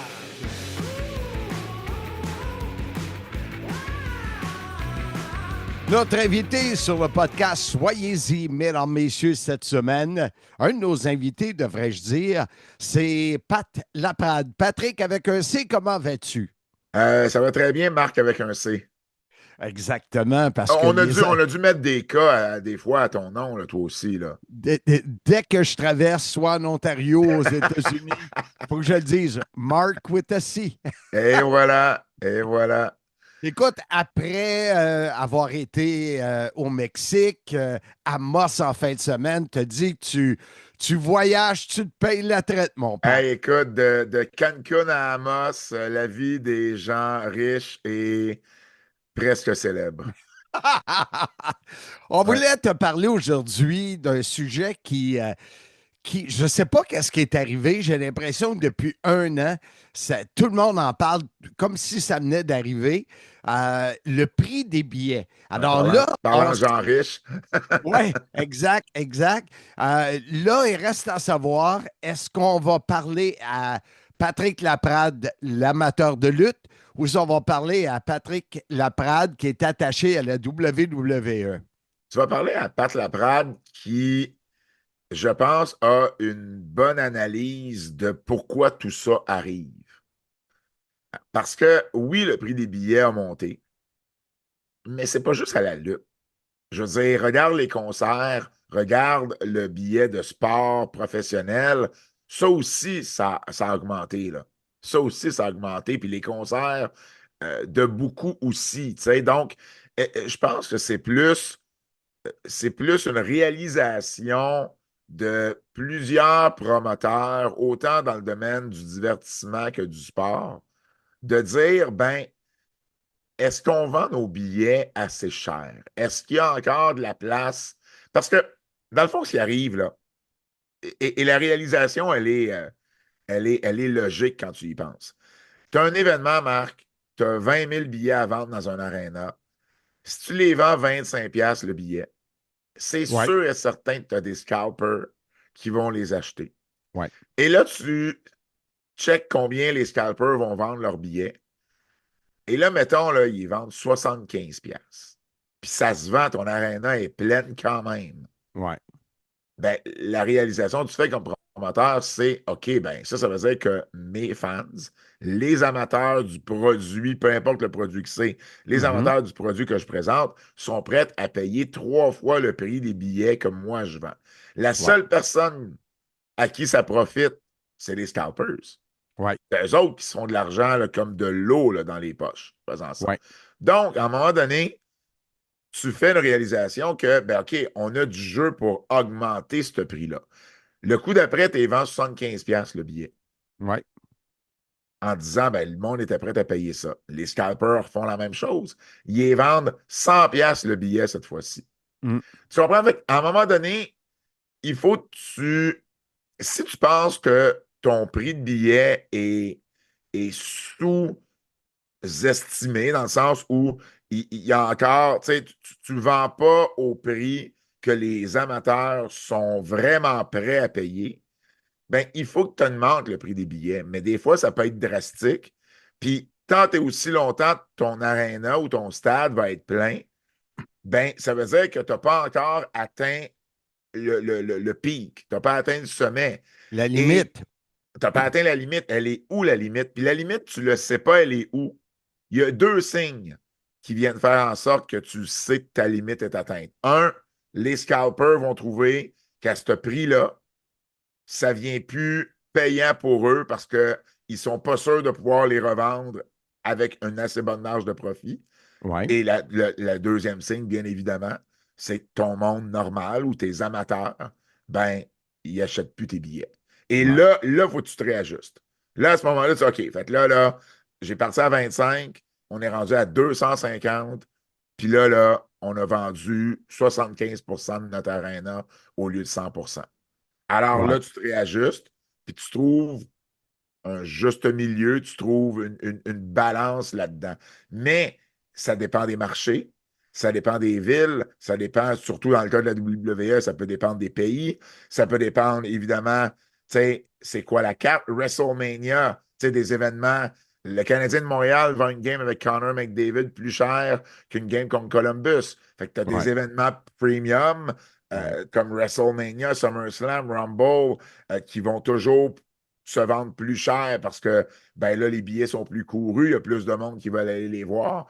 Fait que tu as plusieurs limites, puis tout dépendamment des marchés, tu as tout ça à évaluer parce que ce que tu veux pas, c'est avoir des arénas vides ou deux, être obligé 3 semaines avant de vendre tes billets à moitié prix, de faire du 2 pour 1 juste pour pouvoir remplir ton aréna. Tu comprends? Parce que sinon, tu fais ça une fois, ça marche. La deuxième fois, les gens vont attendre là, parce qu'ils savent que 3 semaines avant, le billet qu'ils ont payé 200$ au début quand les billets étaient en vente, ben là, il aurait pu en avoir deux pour 200$. Tu comprends? Écoute, j'ai eu cette discussion-là avec un fan français, belge, excuse-moi, belge, Damien Plétin, qui a été faire l'événement Clash in Paris et tout ça. Là. Et il me disait, dans le fond, l'amateur a deux choix.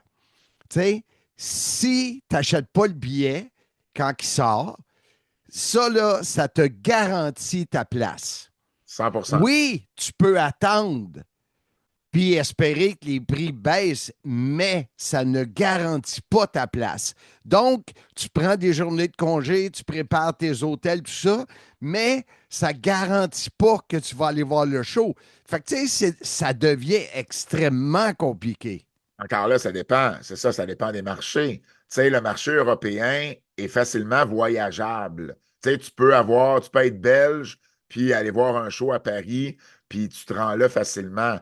Ici, mettons, mais par contre, si le show est en Belgique, est à Bruxelles même, puis la personne que tu connais habite à 20 minutes de l'aréna, ben, elle n'est pas obligée peut-être de prendre un congé, puis de prendre des arrangements de voyagement, puis d'hôtel et tout ça. Donc, ça aussi, ça vient changer la donne, ça vient changer la façon que tu vas approcher l'événement, parce que tu as raison. Si tu n'achètes pas ton billet dès le départ, encore là, tu as deux choix. Soit que la promotion va baisser le prix de ses billets si on ne les vend pas, ou sinon, tu prends une chance que les scalpers restent pris avec leurs billets et qu'à la dernière minute, ben, ils baissent également le prix du billet, puis que tu puisses y aller pour moins cher que ce que le billet se vendait, ou à tout le moins le même prix, puis au moins, ben, ça ne t'a pas coûté plus cher.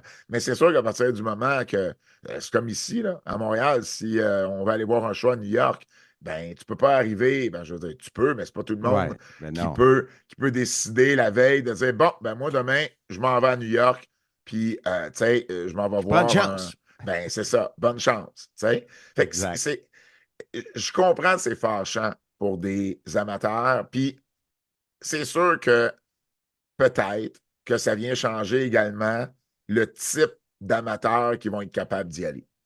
Tu sais, la famille avec 2 enfants, là, ben 4 billets à 50. Là, évidemment, là, je donne des prix fictifs. Peu importe, Tu sais, 4 billets à 50$, c'est correct. 4 billets à 200$, ils sont plus capables d'y aller. Non. Puis là, évidemment, je sais que les prix sont beaucoup plus chers.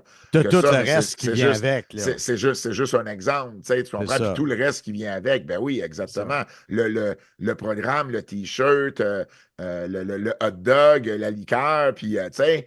Puis le parking. Puis le parking, ben oui, parce qu'en ce moment, la STM est. Hein, c'est ça, la STM, c'est la STM ces temps-ci. Donc, il y a tout ça qui rentre en ligne de compte. Donc, il y a des catégories ou des démographiques de fans qui ne pourront peut-être plus y aller. Ça, je trouve dommage là-dedans, c'est pour les enfants, parce que, tu sais, c'est des événements qui sont le fun. Tu sais, je veux dire, en tout cas, moi, j'ai commencé à écouter la lutte, j'avais 6 ans. C'est sûr que j'aimais ça aller voir des shows au Forum de Montréal ou au Centre Paul Sauvé. Si mes parents n'avaient pas pu se payer ou me payer un billet parce que c'était rendu trop cher, ben, j'aurais pas pu vivre ces expériences-là. Donc, c'est sûr que ça, je trouve ça dommage, surtout pour les kids. Sinon, ben, tu sais, c'est ça. C'est les gens plus à l'aise, mais je dis plus à l'aise. Tu sais, quand tu veux vraiment aller voir un événement, là, tu vas voir l'événement. Tu comprends? Tu sais, il y a des façons de s'arranger. C'est sûr que pour certains, ça va demeurer impossible tout le temps. Mais les Blue Jays, en fin de semaine, là, j'ai Ouais. vu plein de monde sur mes réseaux sociaux qui étaient là. Pas tout du monde qui ont eu leur billet gratuit, là. Ils ont Mais non. payé leur billet, puis il n'y a pas un billet qui était pas cher en fin de semaine aux Blue Jays, là. C'était dans les 4 chiffres, là. Facile. là. Mm. Ah Et oui, ah oui. il y en a plein là, qui se sont ramassés là quand même. Parce que ben là, c'est Game 6, Game 7 de la Série mondiale. Si t'es amateur de balle, tu veux être là. Fait que, tu sais, à un moment donné, Montréal vient, là. Montréal vient, pas Montréal, mais WWE vient à Montréal les 23 et 24 janvier prochains. SmackDown, Saturday Night's Main Event. C'est le premier Saturday Night's Main Event de l'histoire de Montréal. Il y a des gens qui vont vouloir aller voir ce show-là. Coûte que coûte. Puis, ils ont 2 mois un peu plus de 2 mois pour se mettre de l'argent de côté puis y aller. Il y en a pour qui les prix ne seront juste pas dans leur budget, Non, peu j'ai vu importe ça. à quel moment. J'ai vu ça passer, là. Ouf! Je le sais, mais et je ne défends pas nécessairement la WWE. J'explique tout simplement que ben, pour l'instant, la WWE est dans ce mode-là, en train de voir ben, c'est quoi notre limite, tout dépendamment des marchés, parce qu'ils ont réalisé, TKO a réalisé, que le billet, il ne le vendait pas assez cher. Et comme compagnie, puis je veux dire, je reviens à mon exemple du début, mais c'est la même chose pour les concerts. C'est la même chose pour les billets de sport professionnel, ou en tout cas, peut-être pas pour tous, mais pour plusieurs concerts, puis pour plusieurs grosses équipes sportives en Amérique du Nord, les billets ont beaucoup augmenté d'avec, mettons, pré-pandémie, si on veut se donner un jeu d'année. Là. Pré-pandémie, tu sais, il y a des concerts que j'ai été voir où le billet pouvait coûter 150$ dans les rouges, puis le même billet maintenant, il est rendu à 450$. Mais 450$, moi, ça se peut que j'y aille plus à ton concert. Mais c'est un choix que je fais. Mais quelqu'un d'autre va vouloir y aller quand même. Tu sais, il est arrivé l'événement All Elite Wrestling il y a quelques années. Et moi, j'avais resté tellement bouche bée de savoir que, tu sais, mettons, j'aurais acheté mon billet à 200, puis que là, ils ont baissé les prix, puis qu'ils déplacent le monde, puis, tu sais, c'était comme, ça se fait pas, mais aujourd'hui, ils le font, puis ils sont pas gênés, là, tu sais. Ben, je veux dire, à un moment donné, je pense pas que ce soit une question de gêne. C'est qu'à un moment donné, tu veux qu'il y ait du monde dans ton aréna, donc tu vas prendre les moyens qu'il faut pour avoir du monde dans ton aréna. À plus petite échelle, OK, je vais te raconter une anecdote, femme fatale, OK. Il y a... Selon excuse-moi, selon Kevin Raphaël, tu vas recommencer ça? Ouais, il y a zéro chance, mais je ne sais même pas pourquoi Kevin continue avec ce narratif-là. On dirait qu'il ne croit pas aux fins. Je veux dire, c'est fini, Femme Fatale, c'est fini. Il va peut-être avoir un autre show de lutte féminine à Québec sous la tutelle de la NSPW ou de Michael Bisson. Et peut-être que j'y serai impliqué, mais ça ne sera pas Femme Fatale, puis ça ne sera pas la même chose. Mais il n'y aura peut-être rien non plus. Là. Tu sais, je veux dire, c'est pas. Mais c'est sûr que le brand Femme Fatale, il est fini. C'est correct. On est très à l'aise. On est très à l'aise avec ça. Mais je sais parce qu'il me fait rire. Il me fâche, moi, parce que j'arrête pas de dire, mais oui, mais ça n'arrivera pas. Ah, non, ça va arriver. OK, ben, toi, pars faire. Hey. Anyways, on fermons la parenthèse. Oui. L'anecdote que je veux raconter, c'est que Femme Fatale, on a eu 5 shows à Québec. Il y a eu le premier qui a super bien marché, le dernier qui a super bien marché. Les 3 du milieu, ça a été plus tough. Les 3 du milieu, on vendait des billets, mais à un moment donné, on voulait qu'il y ait du monde dans la salle. Puis on trouvait ça dommage qu'il n'y en ait pas suffisamment. Fait que la veille, ce qu'on disait, c'est qu'on disait à Steve Boutet, le promoteur, parle à tes élèves, il y a une école de lutte, parle à tes élèves, parle à ton monde de Gen Next, qui est sa promotion école, puis n'importe qui veut venir, on va leur donner des billets. Techniquement, je veux dire, tu es un élève, tu n'es pas encore impliqué dans... Écoute, Femme Fatale n'avait même aucun lien direct avec la NSPW. Je veux dire, normalement, ces gens-là auraient dû payer leur billet. Mais là, on les a fait rentrer gratuits. Fait que c'est sûr que le show d'après, si ces gens-là avaient peut-être prévu y aller, ben, ils ont peut-être attendu en se disant hey, on va peut-être recevoir un appel encore. Mais, puis ils en ont eu des appels pendant 3 shows de même. Ouais. Tu sais, il y a une raison là, pourquoi on a fermé Femme Fatale. Et puis, à un moment donné, il faut que tu sois capable, comme promoteur, de dire OK, ben, c'est quoi la meilleure chose pour mon show? Est-ce que je veux que les filles luttent devant 120 personnes ou est-ce que je veux que les filles luttent devant 150 personnes? Tu comprends? Ce qui est déjà pour du indie, 30 personnes de plus sur 120, tu sais, c'est quand même le quart, c'est 25 de plus, tu comprends? Donc, ça vaut, c'est substantiel. Multiplions ça à All Elite puis le Centre Bell, ben c'est sûr que toi aussi, eux aussi ont fait un choix à un moment donné de dire, bon, ben là, les billets ne se vendent pas, il faut les vendre moins cher. Et en plus, ben, on va oublier le upper deck, on va oublier le niveau 200 puis 300, puis on va amener tout le monde au 100. Fait que c'est sûr qu'il y a quelqu'un, puis je me souviens d'avoir eu une conversation avec cette personne-là, qui la journée même a payé son billet, je pense que c'était la moitié moins cher que son voisin de droite pour être assis au même endroit, puis lui, il a acheté son billet la journée même. Ouais. Je comprends, c'est fâchant pour la personne qui a payé son billet avant, mais c'est la réalité, tu comprends? Tu sais, Ring of Honor, tu te rappelles-tu, Ring of Honor avait fait un show à New York, je pense que c'est 2019, dans la fin de semaine de WrestleMania. Ring of Honor avec New Japan avait roulé le Madison Square Garden. Je me rappelle, moi, Kevin Raphaël, puis un de ses amis, on avait acheté des billets pour ce show-là parce qu'on tu sais, c'était gros. C'était New Japan, Ring of Honor. Puis à ce moment-là, Ring of Honor, il y avait Kenny Omega, il y avait Cody Rhodes, il y avait les Bucks. Tous ces gars-là étaient à Ring of Honor quand les billets se sont vendus. Sauf qu'entre-temps, ils ont décidé de créer une compagnie qui s'est appelée All Elite Wrestling. Puis par le temps que le mois de mars ou avril arrive, il n'y en a plus un des 4 qui était à Ring of Honor. Le prix des billets avait drastiquement chuté. Là.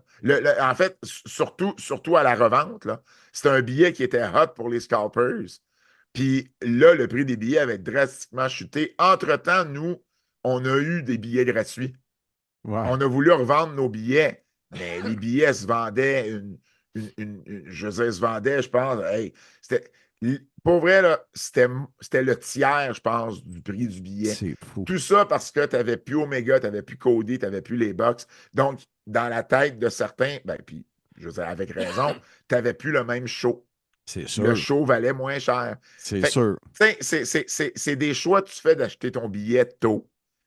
Tu ne sais jamais ce qui peut arriver, mais tu es sûr d'avoir une place. T'sais, si Omega, les Bucks et Cody sont là ce soir-là, ben, nous, on a nos billets, là. Puis il y en a plein qui sont pas capables de rentrer dans l'aréna, là. Ouais. Parce que les billets, les scalpers vont les vendre trop cher, puis c'est presque sold out, tu comprends? Fait que c'est des choix que tu fais, mais oui, les prix dynamiques, c'est une chose. Oui, puis tu sais, bon, je veux même pas rentrer dans les frais, puis tu sais, tout dépendamment des sites et des applications. C'est sûr. Parce que ça, touchons pas à ça. C'est même pas le promoteur de l'événement qui décide de donner ces frais-là, puis ça ne va même pas dans ses poches nécessairement à lui. Donc, mais juste le prix de base des billets, oui, c'est rendu plus cher. On est encore du côté de la WWE à trouver cette balance-là dans les différents marchés. Puis, on va le voir avec Montréal. Parlons de Montréal, mais on va le voir dans 2 mois. C'est quand même proche. Là. Non, on va commencer l'année, puis on va voir elle est où la limite de Montréal. Parce que là, on a 2 événements en 2 soirs qui, normalement, devraient bien faire. Un Saturday Night's Main Event, un SmackDown. SmackDown, pour l'instant, tout le moins avec Sami Zayn.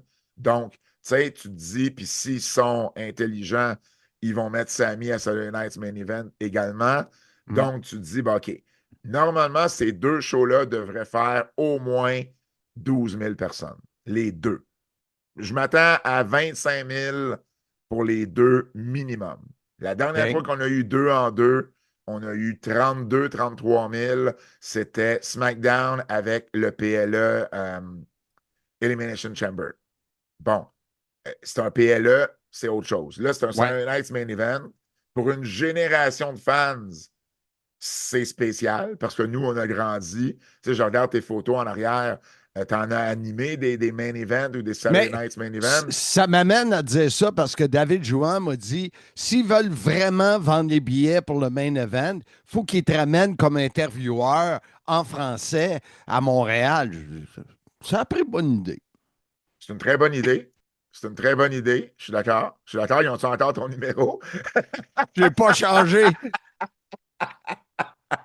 Mais c'est vrai, tu sais, que ça a un aspect spécial. Puis j'en parlais avec Bertrand Hébert, justement, samedi. Ça a un aspect spécial pour nous. Parce qu'on a grandi, on est de la génération Saturday Night's Main Event.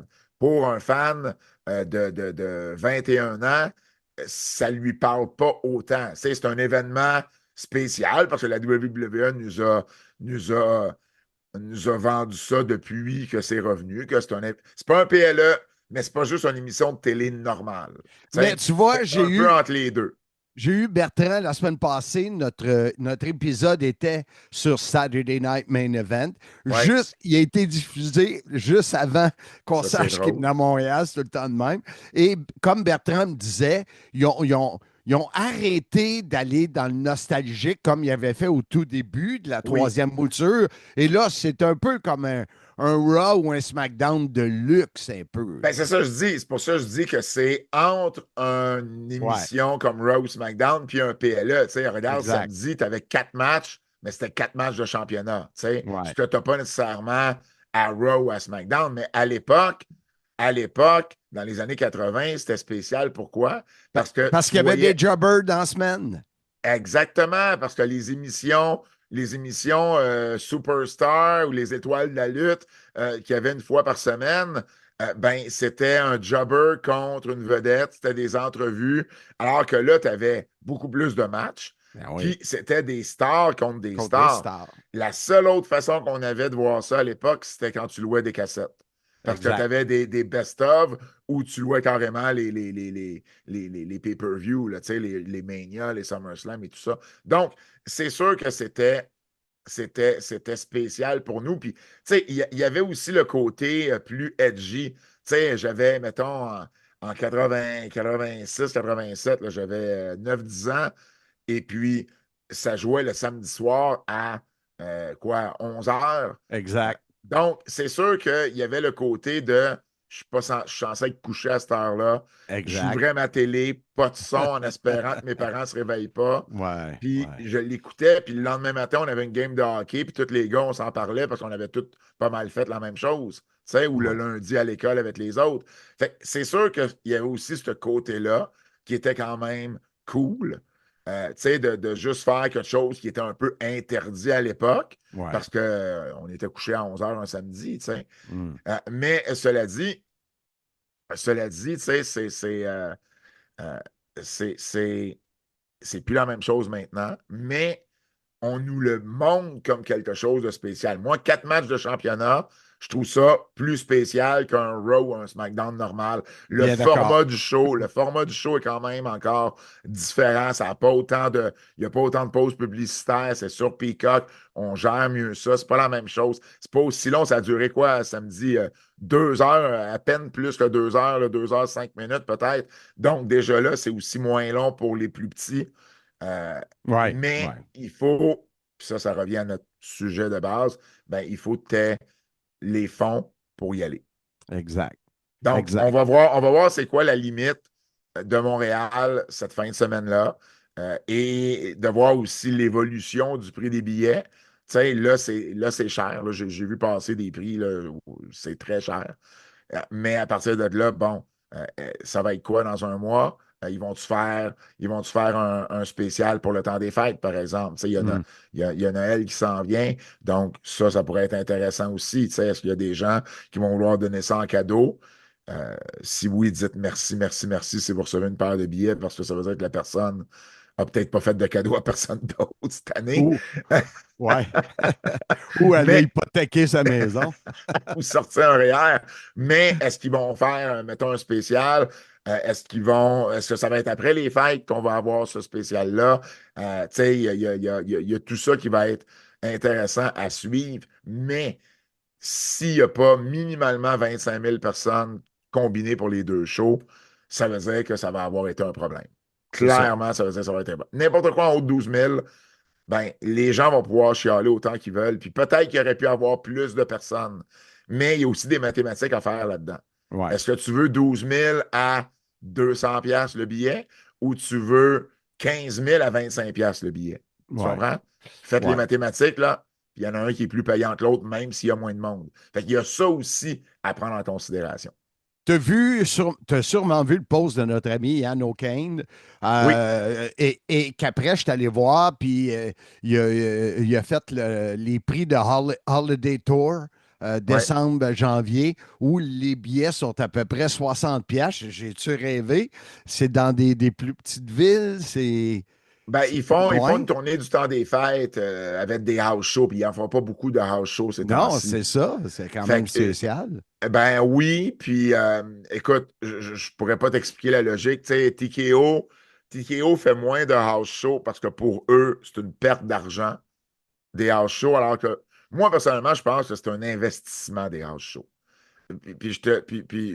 Je suis pas le seul à penser comme ça, puis je pense que Bertrand a déjà eu cette discussion-là avec toi, mais pour moi, les house shows, c'est là que tu prépares tes rivalités.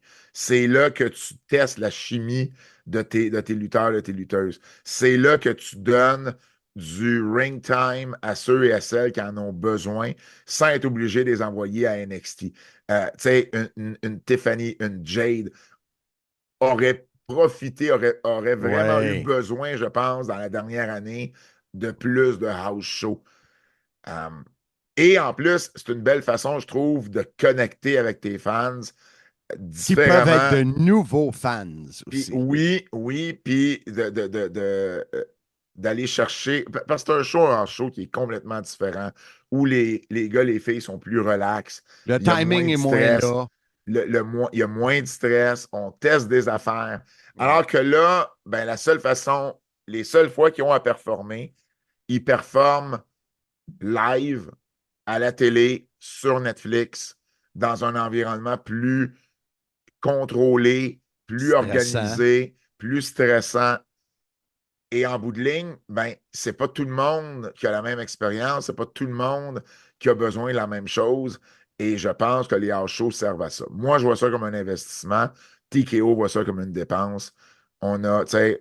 Mais ils en font pareil, c'est ça qui est weird. Mais là, ils en font presque plus. Là. Regarde, en 2025, là, les seuls house shows qu'on avait eus, c'est les house shows en Europe, à part 2-3, je pense. Là. C'est les house shows en Europe. Parce que là, quand tu pars en Europe, ben là, tu veux que ta tournée soit rentable. Tu ne peux pas juste faire des TV tapings. Maintenant, ils font une tournée du temps des fêtes.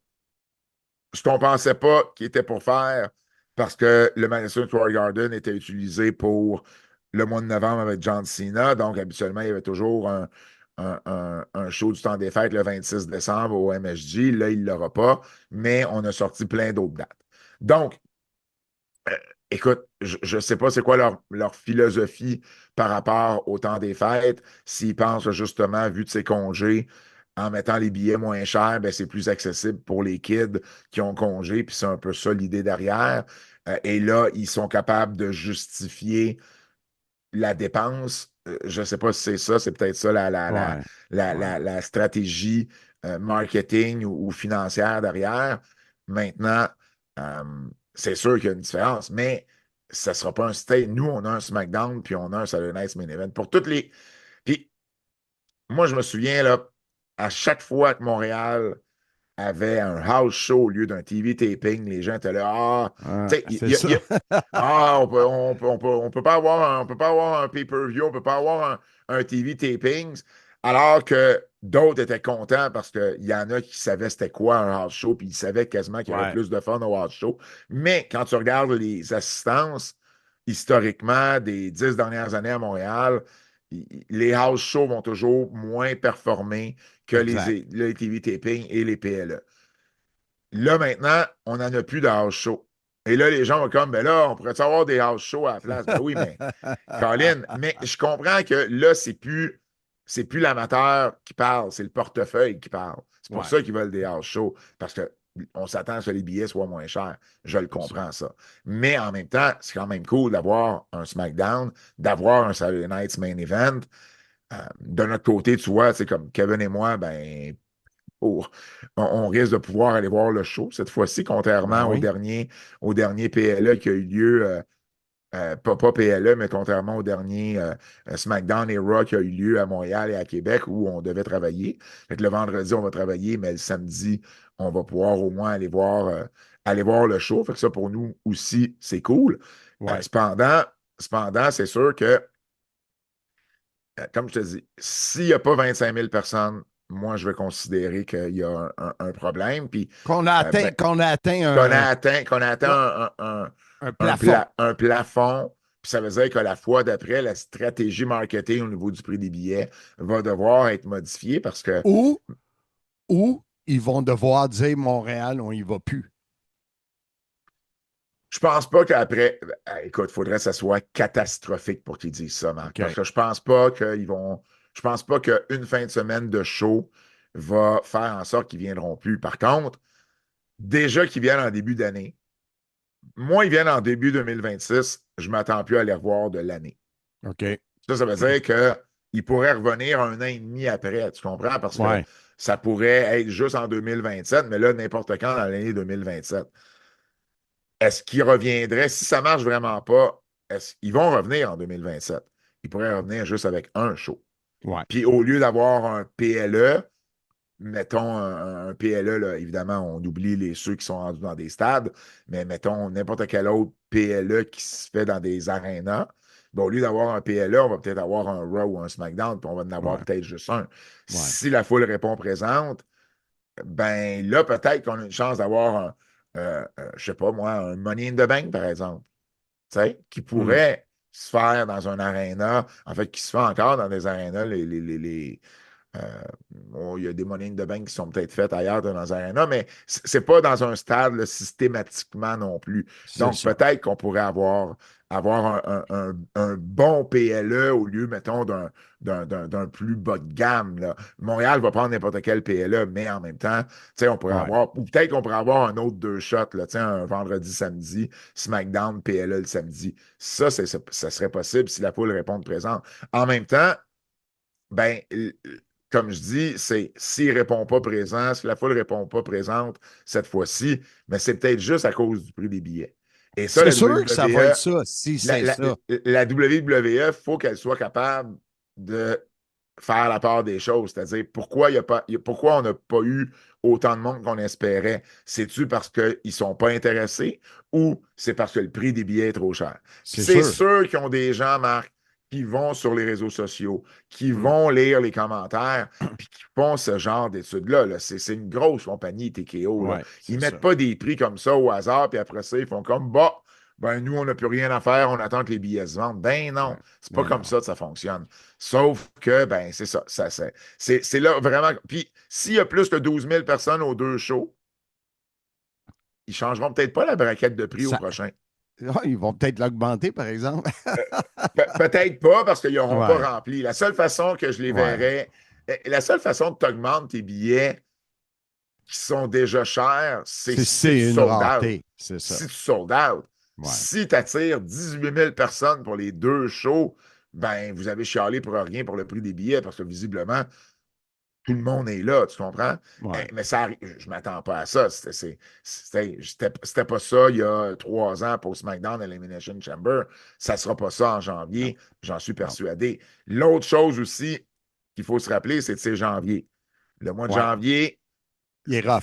Il est plus rough pour bien des gens. C'est pour ça que là, les cadeaux de Noël, là, si vous avez une demande à faire, faites-la. Là.